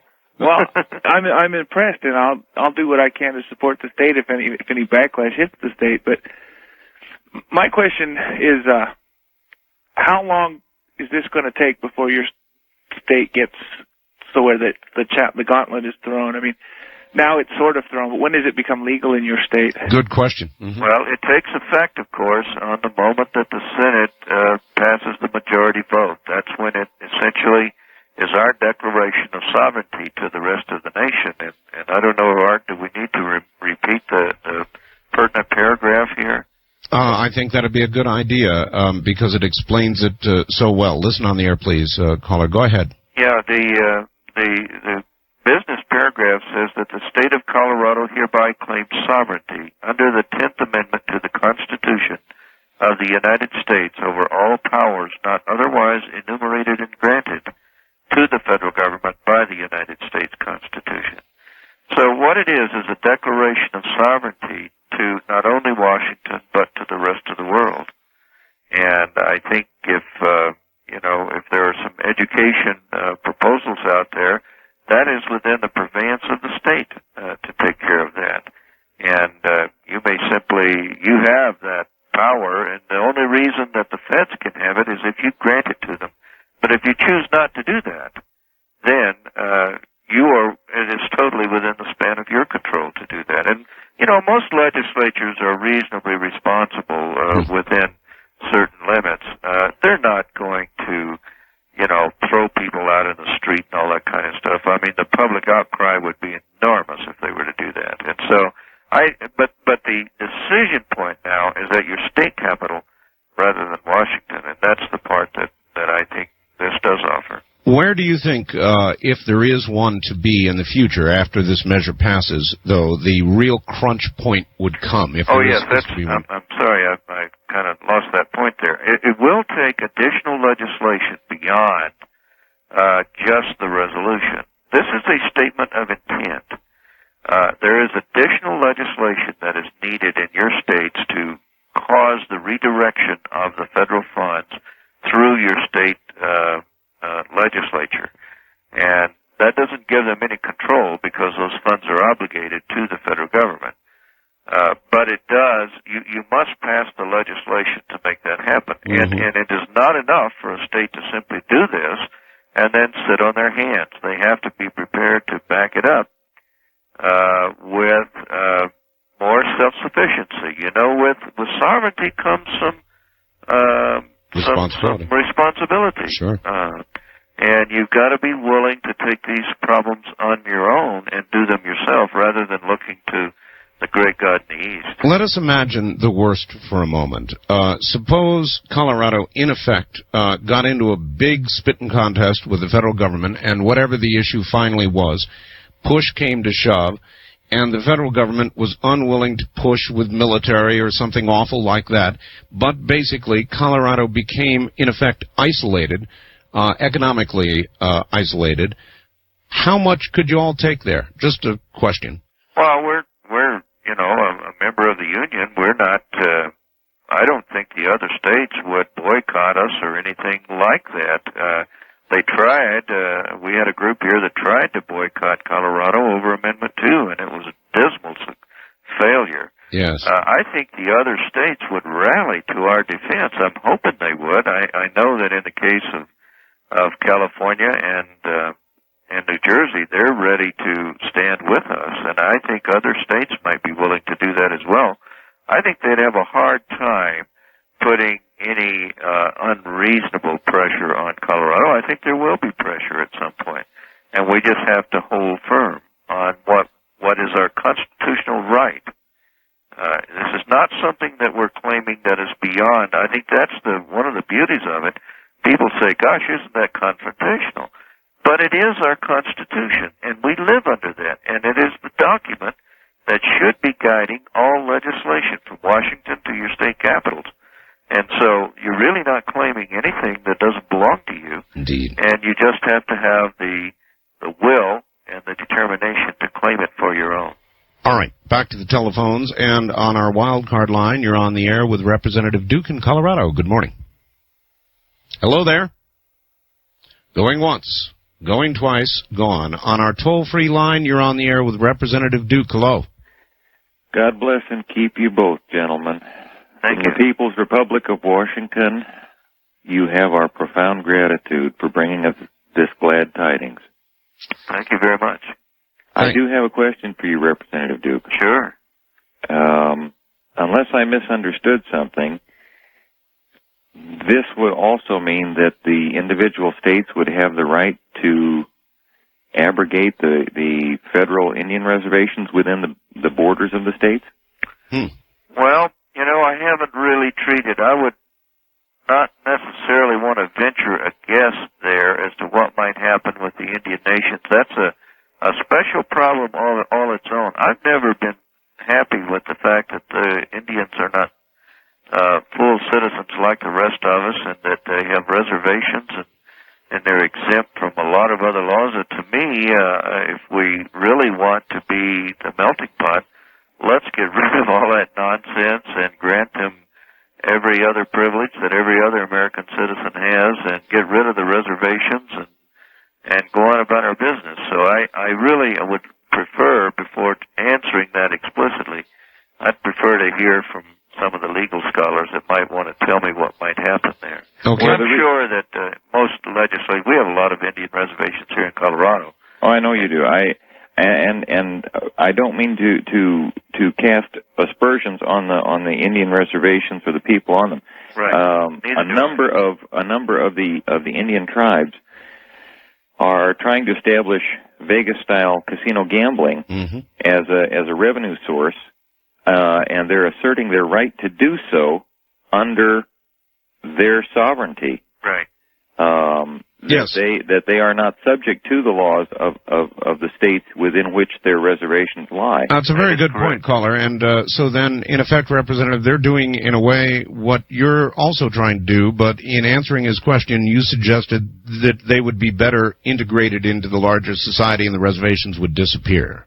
Well, I sure think so, but that's my own personal view. I don't know that others would agree with me. It might be interesting to hear how your listeners feel about that. But right now, the Indians are completely exempt from any regulation by the state. Once a state adopts gambling, then the Indian reservations may put in gambling to any extent they choose. So we have limited stakes gambling here in Colorado, $5 limit, that kind of thing. But the Indians are not restricted in that regard. Further, they don't have to pay any of the normal taxes that we would place on gambling. They're exempt from those taxes. And so they come back, and it has a downside in that they place demands on the infrastructure from highways and sewer systems and that sort of thing that the activity creates. And they want state taxpayers to pick up the charges for those, but they're not willing to come back and pay any of this. And the other part of it is, in many cases, I know in some cases here in Colorado, these are not Indians running these gambling casinos. They have contracted that out. That's true. To those gambling operators from other states. And so, it really isn't the Indians running it for themselves. It is a business opportunity, and I think we would probably want to look at that at some point. But all right, Representative, hold on just a moment. We'll be right back to you. All right, another subject, and that is federal gun control. As you know, there's been a whole lot of it lately, and I wonder how you think Colorado would treat some of those new federal laws, the Brady law and more, under your resolution. Well, my guess is that if we are going to get the ability to carry concealed or anything like that, it'll have to come from the people. I don't know of very many legislatures that are going to actually pass those kind of bills. So, but you would be in effect exempt from that. If your state should choose to claim that exemption, you would have that power. All right. One more quick call. On our wildcard line, you're on the air with Representative Duke in Colorado. Hello. Hello there on the wildcard line. Wonder if that line's all right. On the toll-free line, you're on the air with Representative Duke. Hello. Yes, hello. Hello? Yes, sir. Yeah. You're on the air. Where are you calling from? From Sacramento, California. Okay. Okay, I think I've got to turn my radio down here because I'm on the tape delay. Turn it off, please. Okay, 1 second. All right. Remember to do that. Have it handy so you can turn it off the minute you get on the air, please, everybody. Okay, I'm back on the line. Yes, go ahead. Okay, thanks. I'm calling from Sacramento. I'm a law student, and I've been listening with a lot of interest to what the representative from Colorado has been saying, the state representative, Mr. Duke. Right. Is that right? Okay. Well, I was thinking, I think that what you're saying is very interesting. I think that it's very positive in the sense that we've all got to get back to local power as opposed to being reliant too heavily on federal power, for providing for us. I mean, we need to be more responsible for ourselves, so to speak. Right. And I wanted to make a suggestion. Sure. I think that the 10th Amendment is certainly a very important one in the Constitution because it does reserve powers left over to the states, and really the federal government, by theory, is supposed to be a limited government which operates by consent of the states. Right. Well, in that regard, it seems to me that it would be a lot easier just to call a constitutional convention because you wouldn't even need the Supreme Court to do it. Well, there are those that feel that that's just the ticket for what we need. I'm not one of those. We're under a situation here in Colorado where if the governor calls a special session, if he calls us back into session for any reason, he must specify the reason for the call when he sends that out to us. And we are not, by Constitution, we are not allowed to deviate from that call and introduce other bills. But you find in practice, in implementation, you find that the leadership takes such in my opinion, an erroneous, broad interpretation of that call that, for all intents and purposes, the limitation to the call is useless. I think that same effect would happen if we were to call a constitutional convention, that before you could stop it, the damage would have already been done. With a couple of minutes before the bottom of the hour, sir, let's try a couple of more calls as we can. On our first-time caller line, you're on the air. Good morning. Good morning. I can barely hear you, sir. Where are you? Do the wild thing at 702-727-1295. Go ahead. Regarding the constitutional issues with the Supreme Court. Yes. There was a Supreme Court case in 1992, and Sandra Day O'Connor read the opinion. And in that, she ruled in favor of sovereignty of the states. And the Supreme Court, it was a case called New York versus the United States. Right. And they clearly said that the states are sovereign, and they supported the 10th Amendment completely. And her opinion covers about 6 or 8 pages, and it's quite excellent. It's a complete review of the constitutionality of state sovereignty. Yeah, that was really one of the impetuses for this resolution is the fact that the court was willing to reaffirm in the case of New York the state sovereignty, or essentially state exemption from a federal mandate. The court ruled that the federal government may not commandeer the resources of the state. Yes. That they may only urge the state to comply. Was a very significant ruling, and it's what gives me reason to believe that if push came to shove and we got a real, honest-to-God 10th Amendment challenge before the court, I believe they would reaffirm the 10th Amendment again. I do too, sir, and they also did one in 1991 in which they said the Constitution created a federal government of limited powers. All right. Reaffirmed that again. All right. Thank you, caller. We have to go, and Representative will be back for a final half hour in just a moment. Okay. Stay right where you are, and it's Representative Duke from Colorado. It is an affirmation of the 10th Amendment, kind of a declaration of some sort of independence from Colorado. We'll be back. You're listening to Art Bell, Somewhere in Time. Tonight featuring Coast to Coast AM from April 8, 1994. Good morning, everybody. I've got a fax here, which is relevant. It comes from John S. in Vancouver. He says, Dear Art, if the federal agents try to subdue Colorado's use of the 10th Amendment, it will be a fatal spark. I will support Representative Charles Duke with my total effort. The Constitution will stand because Americans support the Second Amendment, regards John S. And at the bottom, of course, it says, give me liberty or give me death. And back now to Representative Duke, my guest from Colorado. And here he is. I hope you're there, sir. I am indeed. Good. Again, some very strong support. It's coming from all over the place. I tell you, I hear it almost every day, Art, and we might just, we had a caller last hour that was saying, what can people do in their states? They could certainly contact their local representatives and encourage them to adopt this resolution in your state. It's available from the 10th Amendment Committee, which we may want to give the address for that. But the other thing you can do, this is a litmus test. You can hold every candidate running for office, and the answer to the question is, do you support this resolution, can only be yes or no. Any other answer, in fact, yes is really the only answer. Any other answer must be considered a no, and that means that they do not support the Constitution of the United States, and those are enemies of patriots. I hate to say that, but that is a plain fact. It probably means they've got federal stars in their eyes. Indeed, and there are many people who look to the federal government for the largesse that comes out of there, and for the money to be made from there. And there are people who do not wish to change the status quo at all because, frankly, they're making a bundle off of it the way it is. What about the congressional and Senate representatives from Colorado? I imagine they're not real warm and fuzzy about your resolution, are they? Cool. I guess is the best way to describe it. Cool. Guarded. Yes. Cautious praise, very interesting, Charlie.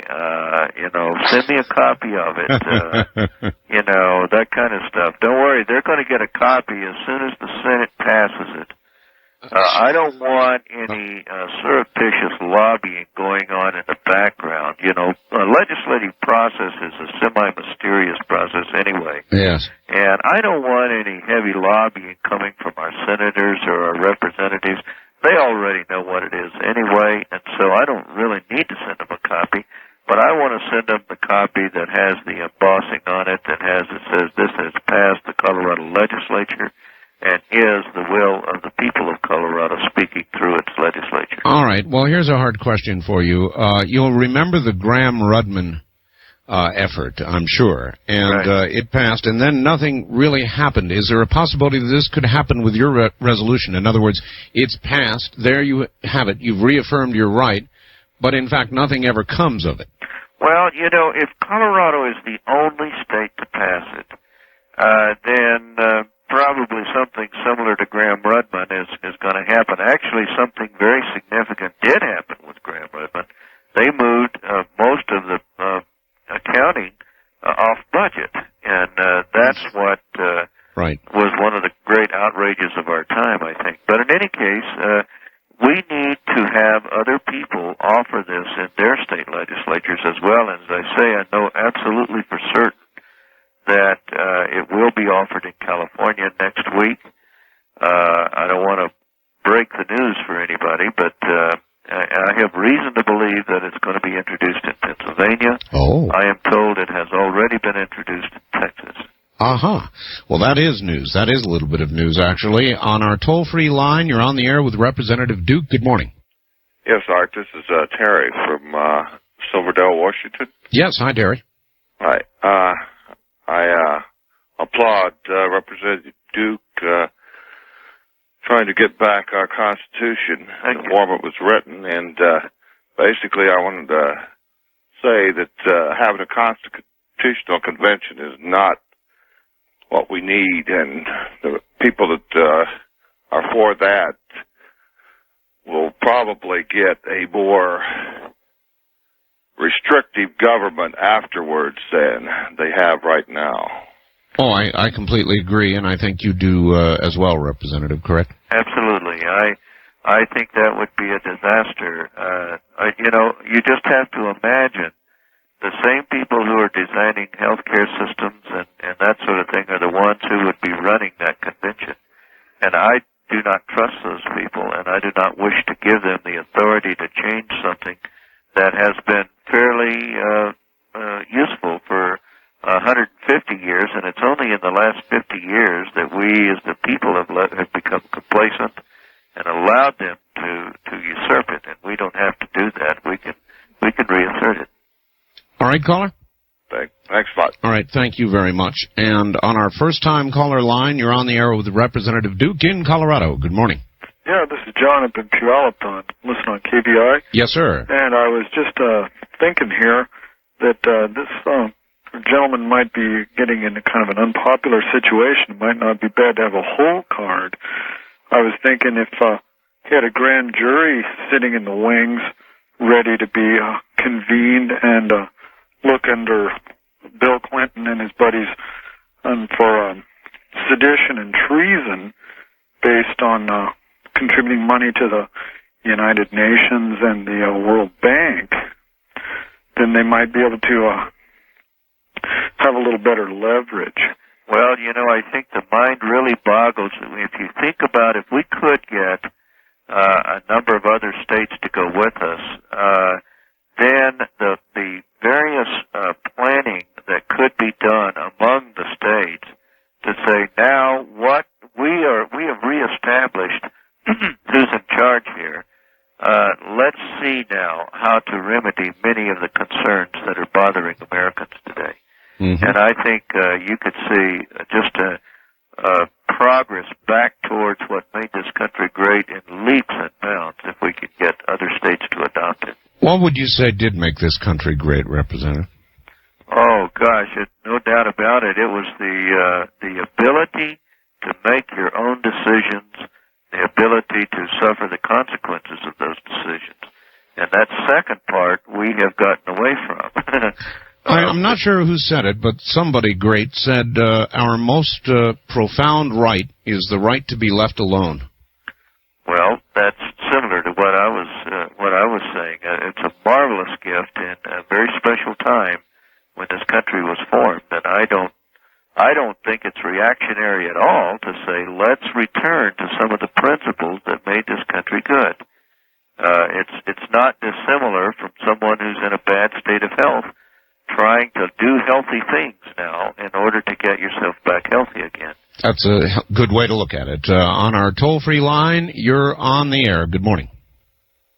Hello there. Hey, good morning. Good morning, sir. Where are you calling from? I am calling from Caldwell, Idaho. Caldwell, Idaho. All right. Well, you're on the air with Representative Duke in Colorado. Yes. Well, good morning, Mr. Duke. Good morning. I've been listening, just tuned in a while ago and listening to you and this proposal. I haven't got all the facts on it, but I am sure delighted to hear what you're talking about.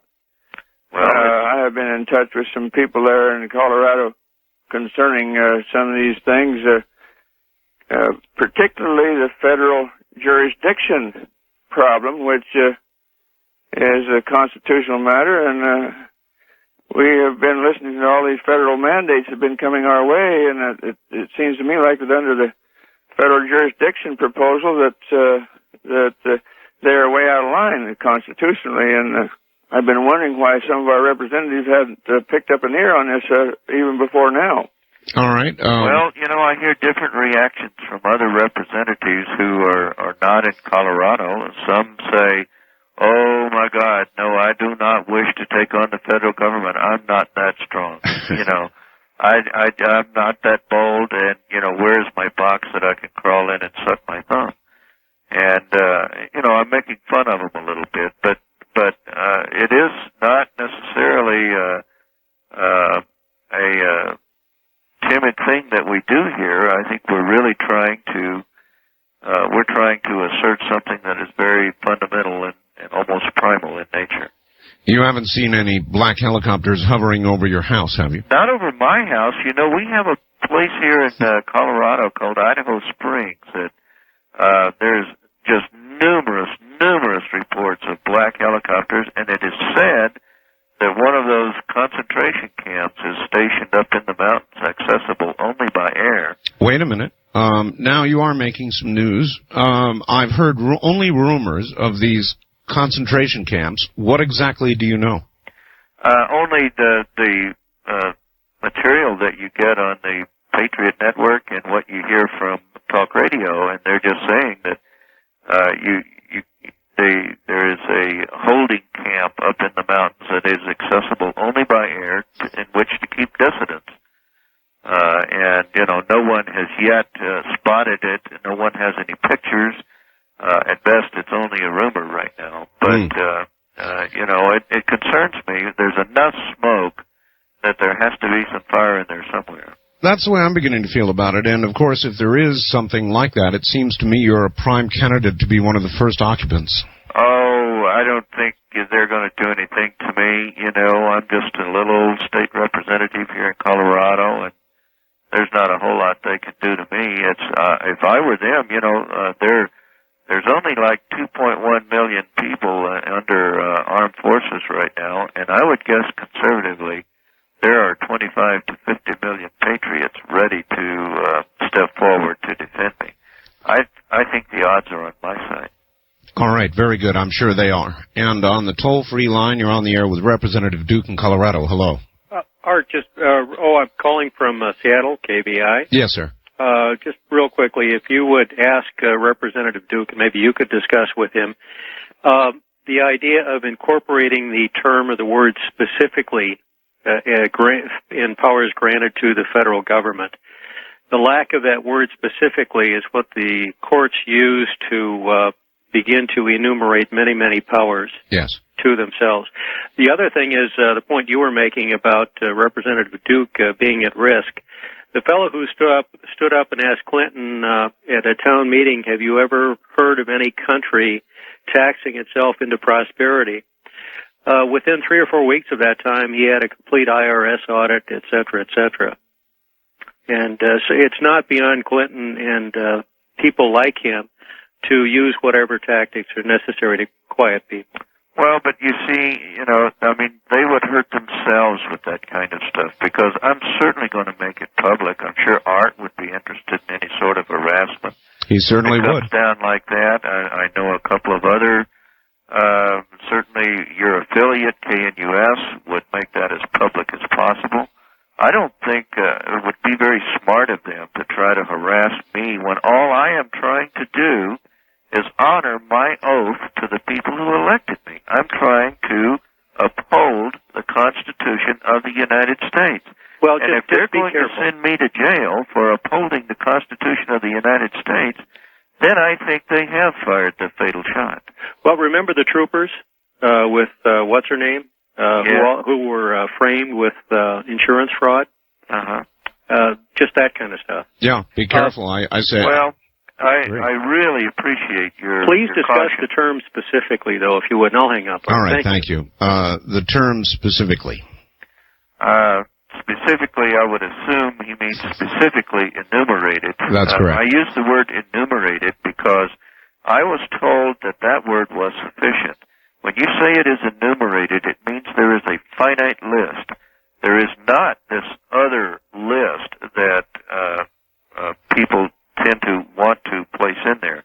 And I was told that the word enumerated was sufficient to cover that, but I'll certainly take your caution under advisement, and I'll ask again, do we need to add that word? I presume that's you're talking about the powers granted to the federal government, and I would assume that's the powers you're talking about, and I was told enumerated took care of that, but I'll have them consider it again. All right, one more time, Representative. Hold on. We'll do a couple things and come right back to you and finish up. Okay. Representative Duke in Colorado, with his, in my opinion, neck out a mile, but doing a very brave and patriotic thing. And obviously a lot of people are very much behind him. Back now to Colorado. Representative, are you still there? I am indeed. All right. Yes. Good. We will get that address out. Let's squeeze in a couple of more calls if we can. On our toll-free line, you're on the air with Representative Duke. Hello. Hello there? No, you're not. Make that the first-time caller line, then. You're on the air with Representative Duke. Hello. Hello? Yes, sir. Welcome to the program. Yeah, thank you. I just have a question. All right. What is the ultimate relationship, Mr. Duke, that you see between the states and the U.S.? What would you like to see? And what do you see the ultimate benefit being to the people? All right. Where are you calling from? Santa Barbara. Santa Barbara. All right. What about that, Representative? Well, I would like to see the states be sovereign in most areas. I would like to see those decisions made at the state capitals in accordance with the wishes of the people who live in those states. I would like to see the federal government handle disputes between states, and certainly there are disputes. We face them here with our water. So in a sense, back to the you people, representatives, would actually represent our wishes, our will, as you call it. Well, that's my whole campaign, of course, is I said I will represent the interests of my district above my own even. That's my job as a representative, is to represent my district. It's not my job to go to Denver and execute my own agenda up there. That's preposterous, and there's far too many people doing that. Then what will be the benefit, like I say, to us, to the average person? You will have the decisions very local to you. And generally, your representative and your senator, you can just pick up the phone and call them. Most of their numbers are listed locally, and a lot of them live at home. You will feel much more a part of the process than you do now. Well, I think people feel ostracized. I've never really felt like a constituent, just a voter. Right. If that makes sense. All right. Very quickly, perhaps time for one more call. On the first-time caller line, you're on the air with Representative Duke. Good morning. Well, hi. This is Mike Clark in Olympia, Washington, KVI country. Hi, Mike. I was really concerned about some of the callers that were, asking, is this particular area going to be covered by the federal? Are you going to take it over? It's really quite clear. If you have a look at the United States Code, there are portions of the code, specific titles, that were enacted as positive law. Those things have effect over all of the United States to include all of the states and the internal parts of the states. The United States Code that was not enacted in such way, which includes such things as the Internal Revenue Code, by the way, and Title 27, which has to do with the gun control stuff, that only pertains actually to the federal zone, District of Columbia, and non-state entities within the United States of America. And that's probably one way that you can get out of this without having to worry so much about, what's in our jurisdiction, what's in the federal jurisdiction. Well, you're certainly right. That is sort of a halfway point. I had in mind that the states would assume total sovereignty over all other powers, and essentially laws that are outside the span of their authority are, for all intents and purposes, invalid. All over the West, the counties are reclaiming federal land for their own, for example. And so many of those decisions affecting lands are considered moot today because the federal government was always just a custodian anyway. All right, Representative, we're utterly out of time. I've got to go, but it has been a pleasure. I've learned a lot. I'm sure everybody out there has learned a lot. You're going to get a lot of mail. And what I would like to do is re-interview you, perhaps after it gets through the Senate and we begin to get a reaction to it. Would you be willing to go for that? Sure, I'll be happy to, Art. All right. Well, got a great audience. Thank you. It has been a pleasure, and please join us again. Take care. Thank you. Representative Charles Duke from Colorado, where there's a kind of a quiet or not so quiet revolution going on. We'll be back. This is Premier Networks. That was Art Bell hosting Coast to Coast AM on this Somewhere in Time. This morning. It is also the hour that we are joined, believe it or not, by WBLY AM, a brand new affiliate in Springfield, Ohio. Good morning in Ohio. It's actually, I guess the sun's coming up now in Ohio, isn't it? Or is it? I don't know. It's 2 hours difference to Ohio. I think that's right. Maybe it isn't coming up yet. At any rate, it is Mr. Mike Manley, the program director of WBLY AM in Springfield, that facilitated our being here. So thank you very much, Mike. And what we'll do in celebration of your presence is what we always do. We will open up our toll-free line this hour for the listeners of WBLY AM in Springfield. So if that's where you are, call us at 1-800-618-8255. That's 618-8255. You're catching the last hour of a 5-hour program there in Ohio, and we're glad to have you. We've been talking about all sorts of things. It's just open line talk radio, and so I'm not going to burden you with a rehash of everything. You'll kind of get the idea as we go along. The other telephone numbers, first-time callers at area code 702-727-1222. And the wild card lines, of course, area code 702-727-1295. So whatever you would like to talk about is fair game. I would ask everybody out there, hold up on the toll-free line so we can get to Springfield, Ohio. On the wild card line, you're on the air. Good morning. Yeah, say, I'd like to talk to Art Bell about Representative Duke and its implications for Clinton's health plan. Okay, Representative Duke was here with us earlier, did a 2-hour interview. He has rewritten the 10th Amendment for Colorado and basically is declaring the sovereignty of Colorado. What about what? No, what I'm thinking is if they come up with all these health alliances, what's going to happen if swing states like California, Texas, or New Jersey say, sorry, we're out? Well, then I guess then we all hang separately. I don't know. Mr. Bell, am I speaking to you? It's good speaking with you, sir. Thank you. I don't know how it would affect health care. It would depend on the attitude, I suppose, in Colorado about health care. In other words, they will consider each individual mandate or initiative from the federal government separately. On our first-time caller line, you're on the air. Good morning. Hey, Art, this is Damien calling from 610 KONA in Pasco, Washington. Welcome to the program. Yeah, thanks. I wanted to call and clear up this thing on grunge. Yes. I am 18 years old, and I guess you might say that I am in the grunge look or whatever it is. All right. And it's not about depression. It's not about all this stuff. I mean, it's just about being yourself. And this look. Why is so much of the music apparently depressing, as in talking about suicide or depression or, kind of the dark side of everything? Is there anything to that? I'll tell you one thing. I mean, if you sit down and actually listen to some of the music, it doesn't talk about that. It doesn't. It's a stereotype that's been placed on it because, they don't like the look. First of all, shoot, I know. We do kind of dress a little raggedy, but I believe that's our choice. Nothing wrong with that. Yeah. You shouldn't be, even though society does, you shouldn't base somebody on the way they look and what they listen to. All right. Well, what about the suicide of Kurt Cobain? Any comments on that? Well, my only comment on that would probably be, that's pretty much a personal thing. He did it because he had his reasons. I wouldn't associate it with the grunge look. I've heard that he's had drug and alcohol problems and stuff like that. The heroin addiction.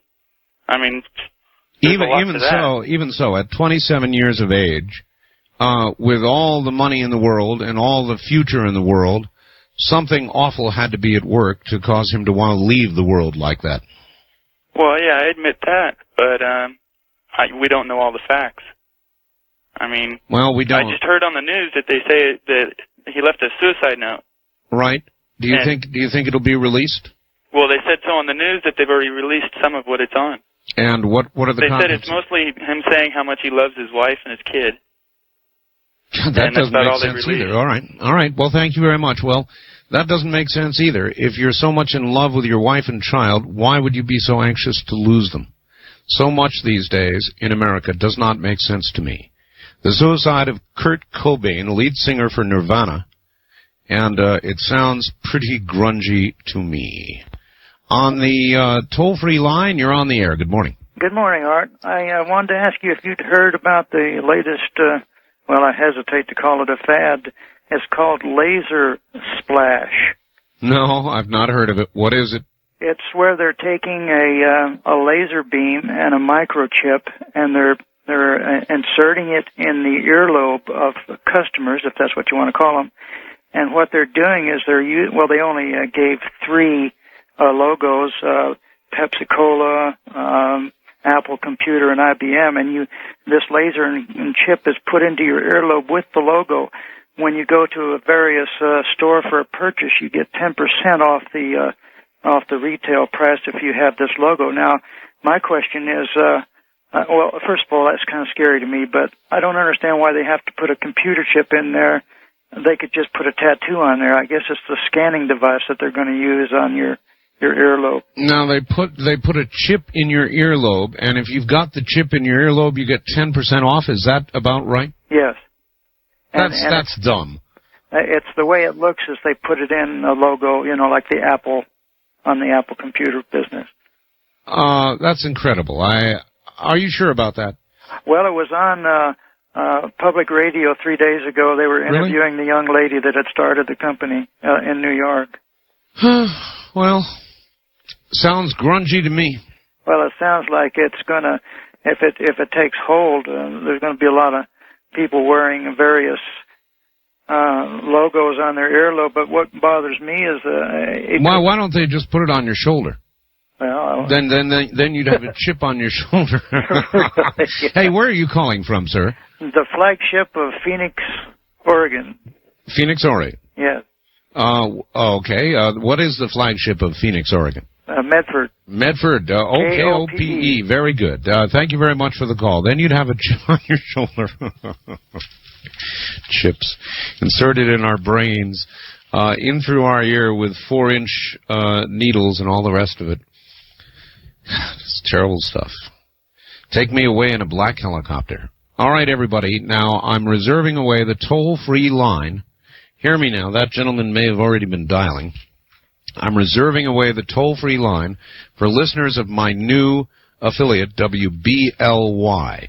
You join now, coming up on 100 affiliates in Springfield, Ohio. So if you're in Springfield, Ohio, and you're up at this hour, welcome to All Night Talk Radio. You can reach us at 1-800-618-8255. And on that line, you're on the air. Where are you calling from, please? Hey, I'm on the air? Yes, sir. Okay, this is Brian from Tucson. Okay, Brian, we're holding this line open for Springfield, Ohio. Oh, really? Yes. Oh, okay, well, I guess I'll call back later. All right, thank you. I appreciate that. See, I'm trying to do the right thing here. A brand new affiliate, Springfield, Ohio, holding the line open for people there. On the wild card line, you're on the air. Good morning. Good morning, Art Bell. Yes, sir. Where are you? Tacoma, KVI country. All right, good. Welcome to the program. Last night there was interesting stuff I wasn't able to call. I like the idea of assimilating and using the concept or idea from the Singapore event. Oh, the caning of Michael. Well, just using some plain, simple, real, physical punishment. Like what? Like a modern-day stockade. Seems to me that they could take... Okay, most all the prisons in the country are overstocked. And if they had these stockades made up, fairly modern, chair-like thing, and they could take out, 100 of these prisoners and lock them up physically for 4 hours a day. That's something that prisoners won't like so much. No TV, no radio. Locked up, shut up, sit still. That's it. Yep. And it might give them a little opportunity to, slow down, maybe find some discipline, maybe find some motive and reason to stay out of jail. Maybe it would work, and you would support that right here in good old America. Right now. Right now. All right, well, I think you're not alone. Thank you very much for the call. There's a lot of people out there who are ready for a little bit of that kind of punishment right here across this country, and they think that it would work. And they think it because of the situation there. And I can't blame you. I join you in that feeling. Real, immediate punishment for real crimes. Somehow it would work, wouldn't it? On our toll-free line, you're on the air. Good morning. Good morning, Art. Hi, where are you? Not to beat it into the ground, but another comment on Singapore. Okay, where are you, please? Fairbanks, Alaska. Okay, but we're holding this open for Ohio. Thank you very much for the call on the... First-time callers, area 702-727-1222. We don't take last names on the air, so let's try it again. Okay. What is your first name, please? Judd. Judd, and where are you calling from, Judd? From Phoenix, Arizona. Good, okay, you're on the air. Okay, I'd just like to make a quick comment about previous callers about the grunge scene, or as it were, the term grunge. Right. I think that the person Kurt Cobain was personally had some problems, and the only way that he could deal with it was to escape and eventually kill himself. And I think that it has nothing to do with the whole scene. I think that what his personal problems were, in effect, were built up through time, and he might have expressed them through lyrics or his music and songwriting, but I think the person was troubled. Obviously troubled. Yes. Do you think it was because of, do you think it's success? In other words, it's such an ultimate move to make. I love my wife, he said in the note, I love my child. Right. What in God's name, somebody who's got that much money, that much influence, that much fame, that much going for him, 27 years old. Yeah. Well, that's really funny because, in fact, me and my friends were talking about that tonight. I'm 25 years old, and we were laughing like, why at the pinnacle of your career would you want to do something such as, as drastic as that? And I think he is really against the idea of selling out, meaning being very popular and whatnot. And I think that tonight he probably sold out in the worst way that he ever could, and that's by taking his own life. And I don't think that was the right decision. I mean, as much money as he made, and as how popular he was with everybody, and he really is a voice of a generation, so to speak, to many people, that I think he copped out in the worst way, and I'm really saddened by that. But at the same time, that's the way it goes, I guess. I appreciate your call, sir. Thank you. And anybody else wishing to comment on that is welcome to. I guess it's always a head shaker when people take their own life, or usually it is anyway.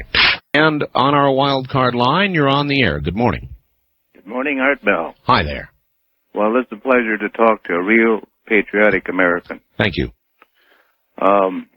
In regard to this man that took the shotgun and blew himself away, well, there's a real horrible way to go, but I don't know, some of these characters, they just can't seem to handle success. Well, maybe it's not too horrible a way to go. It's a horrible thing to do. I imagine it's very quick. It's horrible for those who have to walk in on it, but it's very quick. The question is, why would somebody that young with that much want to go? Yeah, it's really a pity. The family really have to suffer. I mean, it's almost like a disease, rock star-itis. Yeah. They get famous, they get money, they get crazy. Yeah, it's too bad. It's just like some of the star athletes, basketball, football. That's right. That's exactly right. Yeah, they have all the needs of life, but they just blow it away, and then they get on the drugs, and it's bye-bye. Yeah, that's it. All right, sir. Anyway, you're talking about the music. Miller, Gar Lombardo, Kay Kaiser, Artie Shaw. To me, that's the music. That's the real music, huh? You better believe it. And I suppose when Elvis Presley showed up on the scene, that ended real music. That's right. Well, anyway, Dexter, I know him very well. Oh, Dexter Yard? Yeah, you better believe it. Oh, he's quite a guy, isn't he? My son and he are personal friends. They're both the same age. And, in fact, I repaired some equipment for his fertilizer to fertilize those beautiful carnations. Well, it is everything I say it is. It is, really. Okay, sir. I appreciate the call. Thank you very much. Yes. He does exactly what he says he does. He sends out more flowers than anybody else in the business, period. It's a great deal. The only place he advertises, I believe, is right here, certainly in the electronic media. That's Dexter Yard's Absolutely Fresh Flowers. 1-800-562-6438. Hello there on the wild card line. You're on the air. Good morning, Art. Good morning, sir. I was directed to looking at a story in the LA Times for June 29. There's a major break on the story for Whitewater and what have you. And so I started looking back earlier in the year, and the late in March, from about the 20th on to the end of the month, there were... Call the wild card lines, area 702-727-1295. Ties to Clinton. And there was an article on March 27th where Clinton had an argument, apparently, with the legislature about the content of the ethics bill they were trying to pass at the time. So he apparently made a deal with a legislator that he would submit to the people. But when the bill went to the people, it deleted him and his family and a bunch of his appointees from being covered by this ethics bill and disclosure law. Now, looking at Hillary's activities back there and how they seem to like to funnel money through her, that seems rather strange. Me too. I think that there's a lot of this activity back there in Arkansas that I think you're trying to ignore or something. I don't know why, but it's... No, I'm not. I just don't... I'm not reacting to every allegation that's made. I'm waiting for the proof. I think normally you've been somebody who would do that too. Well, I think that the L.A. Times has no reputation for supporting Republicans, and yet here they're breaking these major stories back there in 1992 about what has been going on back there, and you keep saying they're allegations. They are. Well, when major newspapers... Until somebody is convicted of something, a violation of the law, until there is actually a conviction, then they are allegations, unless you have some definition of that word that I'm not aware of. Well, what about Waco and Randy Weaver? Those were allegations until they were proven. Allegations until they're proven? I don't understand what you mean. Well, certainly I understand what the deal is with Randy Weaver, and there are yet to be charges brought against some of the federal agents that were there. Randy Weaver was claiming that they shot his wife and his son and so forth. These were not proven. Well, actually, they remain allegations until some of the feds are convicted of it. It didn't stop you from talking about it, though, and it seems like I'll talk about anything. Well, I'll talk about anything, but I'm not going to spend a lot of time dwelling on it. That's what I have you for, to dwell on things that I'm not ready to yet dwell on. This is a story that might bring a president down, and you're not even going to pay any attention to it. You're going to let the callers take care of it? Yeah, that's right. Thank you for the call. You know, that guy annoys me. He annoys me. He's annoyed me for years. You know, you call, sir, and you say what you want to say. That's what I let you do. I open these lines. But don't you tell me what to say. Don't you tell me what to do, and don't you tell me what to think. I don't tell you what to think. Don't you tell me what to think. That's the way the relationship is going to have to be, or there's going to be a divorce here. Now, we've gone through this before. I hope you hear me this time, because I'm really very serious. I allow you to call about what you want to call about. I do that. I'm very generous in that regard. I don't screen calls here. I just let people get on the radio and say what they want to say. That's what this forum is all about. But you're not going to tell me what to dwell on. You're not going to order me to talk about anything. I'm not, in fact, if anything, you're going to cause exactly the opposite by telling me what I ought to be doing. So as far as I'm concerned, you can go jump in a big damn lake. And have a good day, sir. We're going to pause here at the bottom of the hour for local stations, and we'll be back with more. Don't forget, we're reserving the toll-free line for Ohio. This is Premier Networks. That was Art Bell hosting Coast to Coast AM on this Somewhere in Time. On the wild card line, you're on the air. Good morning. Good morning, Art. Sir Charles of Sherwood, Oregon, listening to you on KEX 1190. Yes, sir, the mighty. It is, and we're really looking forward to you moving up soon. Oh, we are too. And a quick comment before I get to grunge is Representative Duke is an extremely brave man in my book. My book, too. Now, about grunge, one of three forms of protest music, you could call it, for the youth today. You know, there's gangster rap, which is mainly listened to by black youth, and the heavy metal, which is a lower-class white youth type of music. And then there's grunge, which is mainly a music of the upper-middle-class white youth who, for some reason, feel alienated. Depressed apparently, and with diminished expectations, I've heard, and it's all very sad, isn't it? Yes, it is, and I think that you've coined a good adjective here to describe incomprehensible behavior would be something grungy. Yeah. Something that it doesn't make any sense. Well, grunge to me always indicated exactly that, grungy, something not favorable, something awful. And bad. And it is, in a sense, it is much like the hippie music of the 60s, in that the hippies were the kids who didn't go to Vietnam, who could afford the college deferments. Yes. And, while the poor kids, of course, went. Grunge is this later version of it, is what it is. For some reason, I don't understand it. They feel America's a rotten country, and it's a rotten system, and there's no hope for a better world, and thus there's nothing but personal. Only I count. Only my feelings matter. That other things don't matter. Keep it up, and I'm going to get suicidal. Well, and it is. It's depressing. I don't personally can't stand listening to it. The young gentleman who committed suicide was just a reflection of this. I mean, if you sit there and think those thoughts all day long, you sing those songs all day long, eventually you're going to become like that. And it's a sad, sad sign of what the times are coming to. Well, music is a big influence. It has been in my life, at least until recent years. I've done so much talk, I haven't had that much time for music, but I love it. Well, especially in our younger years. And so I can understand that music that preaches depression, lack of hope, would eventually get to somebody, and you have to ask if that isn't, part of it. I think it is. You're absolutely right, Art. And I just want to say you got a great show and appreciate everything. Thank you and take care. All right, first-time caller line. You're on the air. Good morning, Art. Hello. Yes, finally got through. Yes, sir. Where are you? I am in Yakima, Washington, calling from KIT. Yes, sir. 1280. You bet. And I just wanted to briefly comment on... Yes? I grew up in Aberdeen, Washington, where he's from originally, right. Before moving here a few years ago. Oh, yes.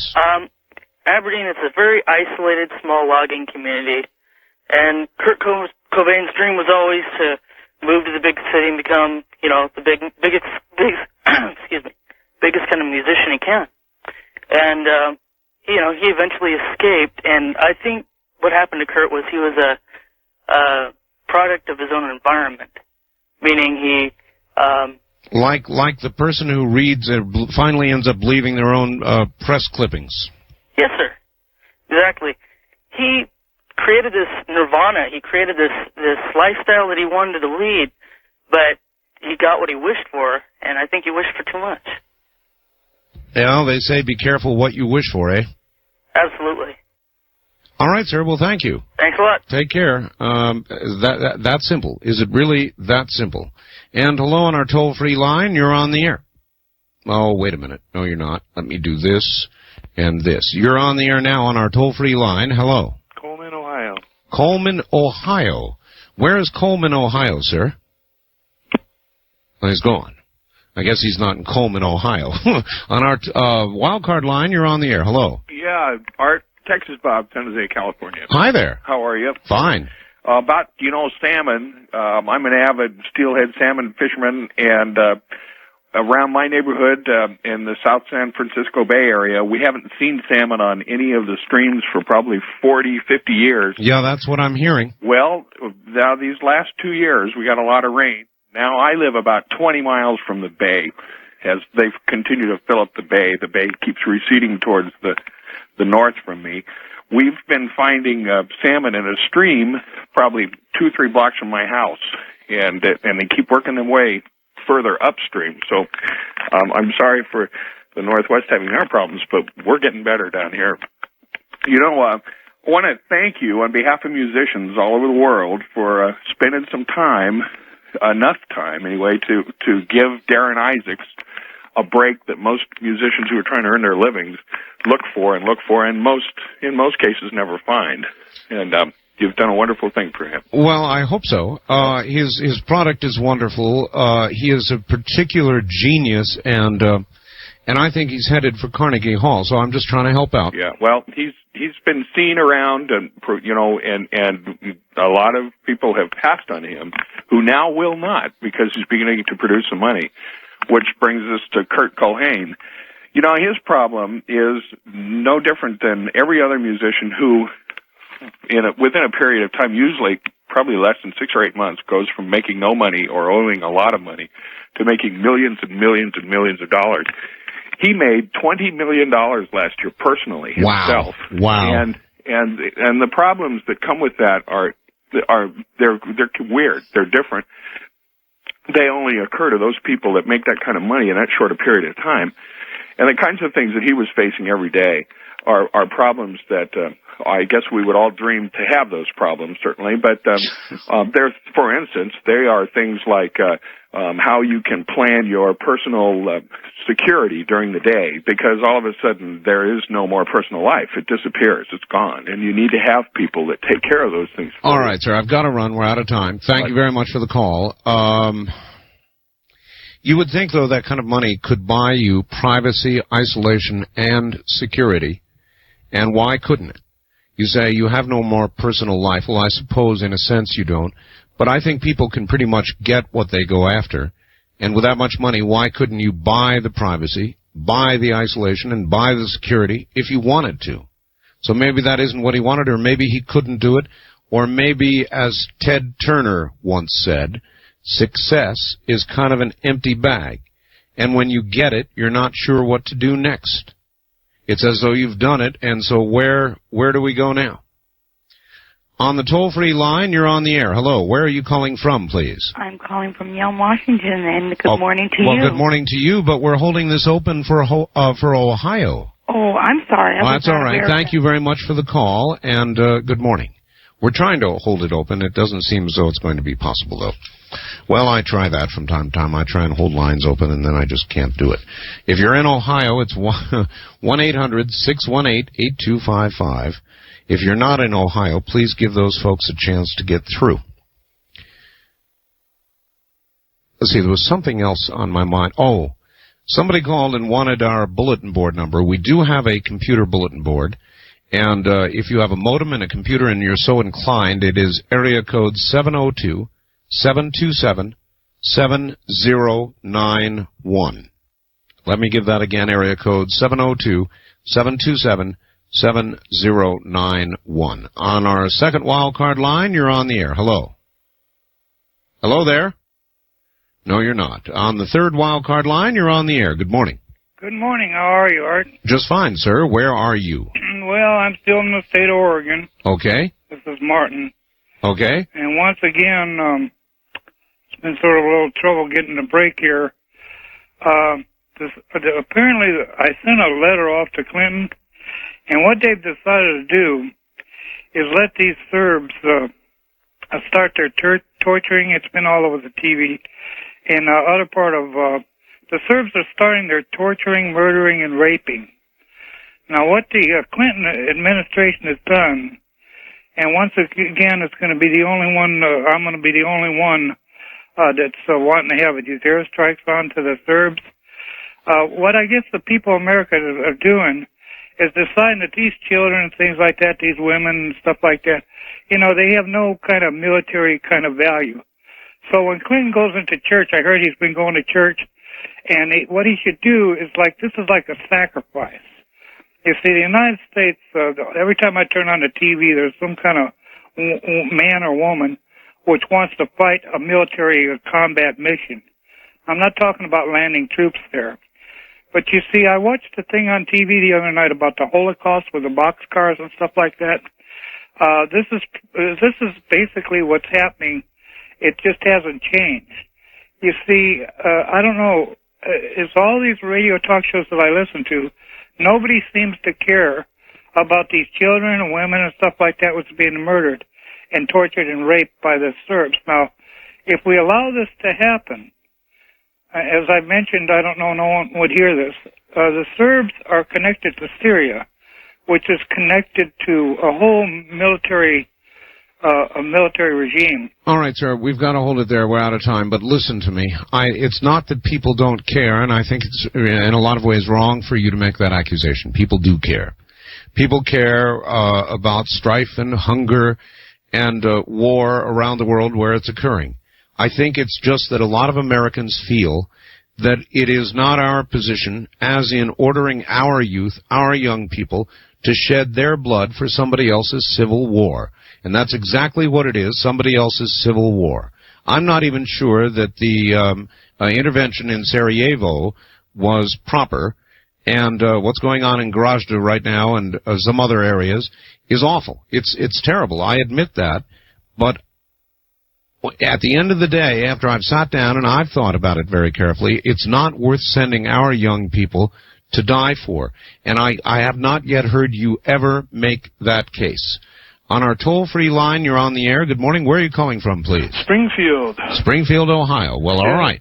I guess everybody else is asleep, huh? Well, they just couldn't get through. Welcome to the program. Yeah, I was just calling about Kurt Cobain. Yes. I'm 24. I've been listening to that music ever since it started back in the 80s. And they've been around a while, you know, and I don't think anybody can really speculate on that guy just because nobody knew him personally other than his friends. And That's true. All you can do is kind of comment generally about, you know, his having had so much and giving up so early. Sure, but, you know, you never know. Heroin is a very, very hardcore drug. I mean, it's not like sitting down and having a drink or smoking a joint or something. It's like sticking a needle in your veins and, you know, it's a hardcore drug. I hear you. Big head trip. Sure. So, you know, who knows what he was thinking when he did that, but I tell you what, when somebody shoots themselves in the head with a shotgun, they aren't messing around. They want to be dead. They want to be dead, that's right. And somebody said it's an awful way to go. It probably isn't. It's probably very instantaneous. It's just a terrible way for those who are left here on Earth. Well, his wife and kid will be taken care of and everything. That is really terrible, but at least they'll have enough money to take care of themselves from now on. But I don't think it has anything to do with the music that he sang. No? I really don't. Well, tell me, if you're familiar with the music, is it depressing? Is it, does it sort of chronicle diminishing returns for the current generation? Not necessarily. They just, I don't know, you know, the last 10 years have been kind of depressing all the way around as far as just the news, watching the news on the TV. And if you sing about anything to do with current events or anything to do with the social issues of the time, especially right now, you're going to be singing about a certain amount of depressing things. You know what I mean?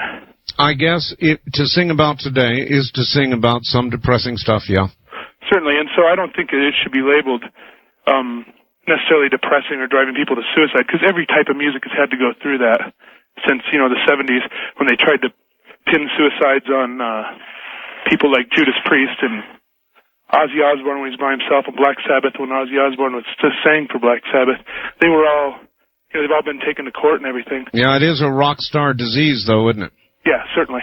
Thank you very much for the call. Okay, bye-bye. Springfield, Ohio, and our new affiliate there. And if you're in Springfield, Ohio, it's 1-800-618-8255, our new affiliate there, WBLY, is that correct? Oh, where is it? WBLY. I'm pretty sure that's correct. WBLY. Yep, that's it. Purely from memory, and I was correct. On the first-time caller line, you're on the air. Good morning. Yeah, this is Stefan. I'm from Boise, Idaho. Boise, Idaho. KIDO, I suspect. Yep. Okay, you're on the air. I just wanted to tell the people out there that this radio station is kind of cool because this shows how great America really is. I mean, that somebody can call up and just voice their opinion on just anything. And people really take that for granted. I just think that people who complain about America's problems should just sit back and just appreciate what we can do compared to the other countries. I just wanted to make that point. I'm glad you did, and at least that's kind of an up sound. Good for you. Thank you for the call. Mm-hmm. That's right. This is the greatest country. If you doubt that, do a little traveling. I'm telling you, get out of the area. Get out of the country. Go visit some Caribbean islands, something cheap. Won't cost you that much. Go down to Mexico. Go on down to Central or South America. Go to parts of Asia. Travel around the world and look at what it's like elsewhere.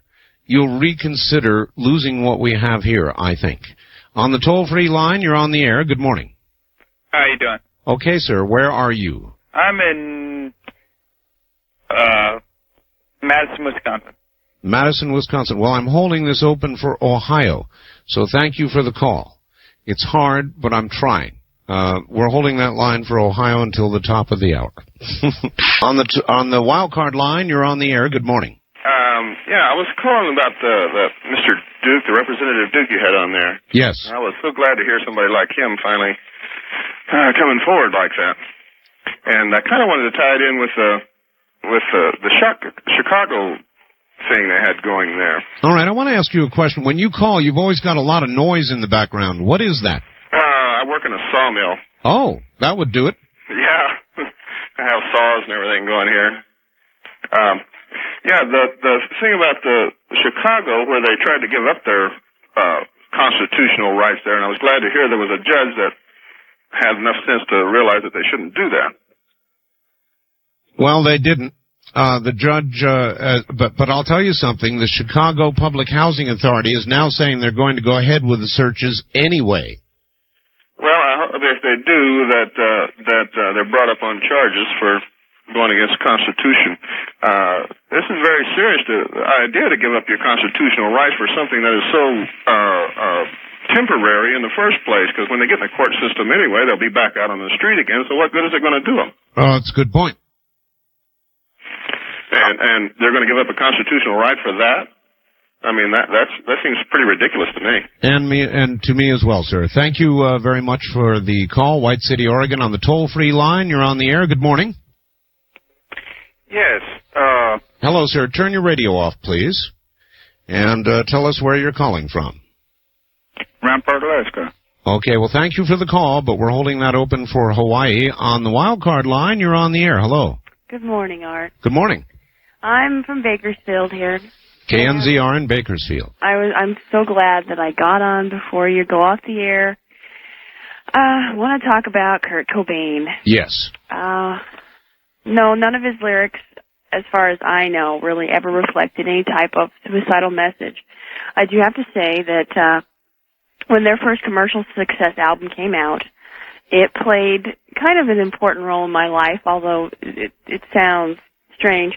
But you know how, Art, when you were growing up and songs from, say, the 50s and the 60s just kind of are in the back of your mind. When you hear them again, they bring back a really pleasurable thought. Absolutely. Well, that's kind of how Nirvana is for me.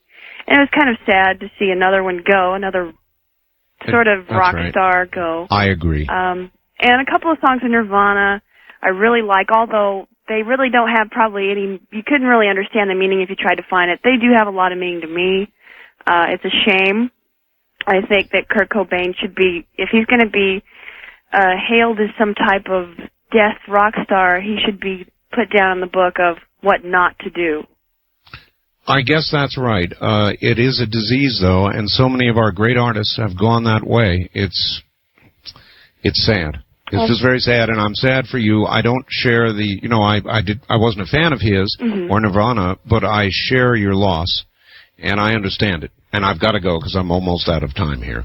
Good night, Art, and thanks. Good night, and thank you. And time for maybe one more on our toll-free line. You're on the air, top of the morning. Where are you calling from, please? I'm calling from Springfield, Ohio. Well, welcome to the program. Thank you.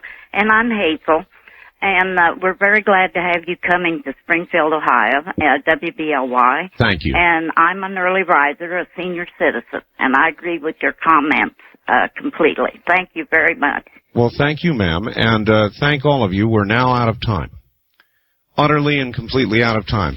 We have a program called Dreamland, which is going to be coming up this Sunday at 7 o'clock. That's when I will next be heard with a gentleman named Stoker Hunt.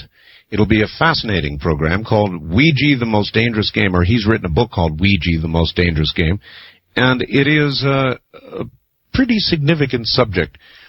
I'll be telling a story, a personal story, that a lot of people have waited for about Ouija, and I'm only going to tell it once, and I'm not going to repeat it, so you'll have to be here Sunday for it. That's Dreamland. It airs from 7 to 10 o'clock Pacific Time. If you don't yet have Dreamland, by all means, talk to your local radio station and ask them to get it. Monday morning would be a good time to do that, and maybe you'll get next week's Dreamland. But for the 43 affiliates that take it, see you Sunday night. For the rest of you, see you Monday night, Tuesday morning here once again.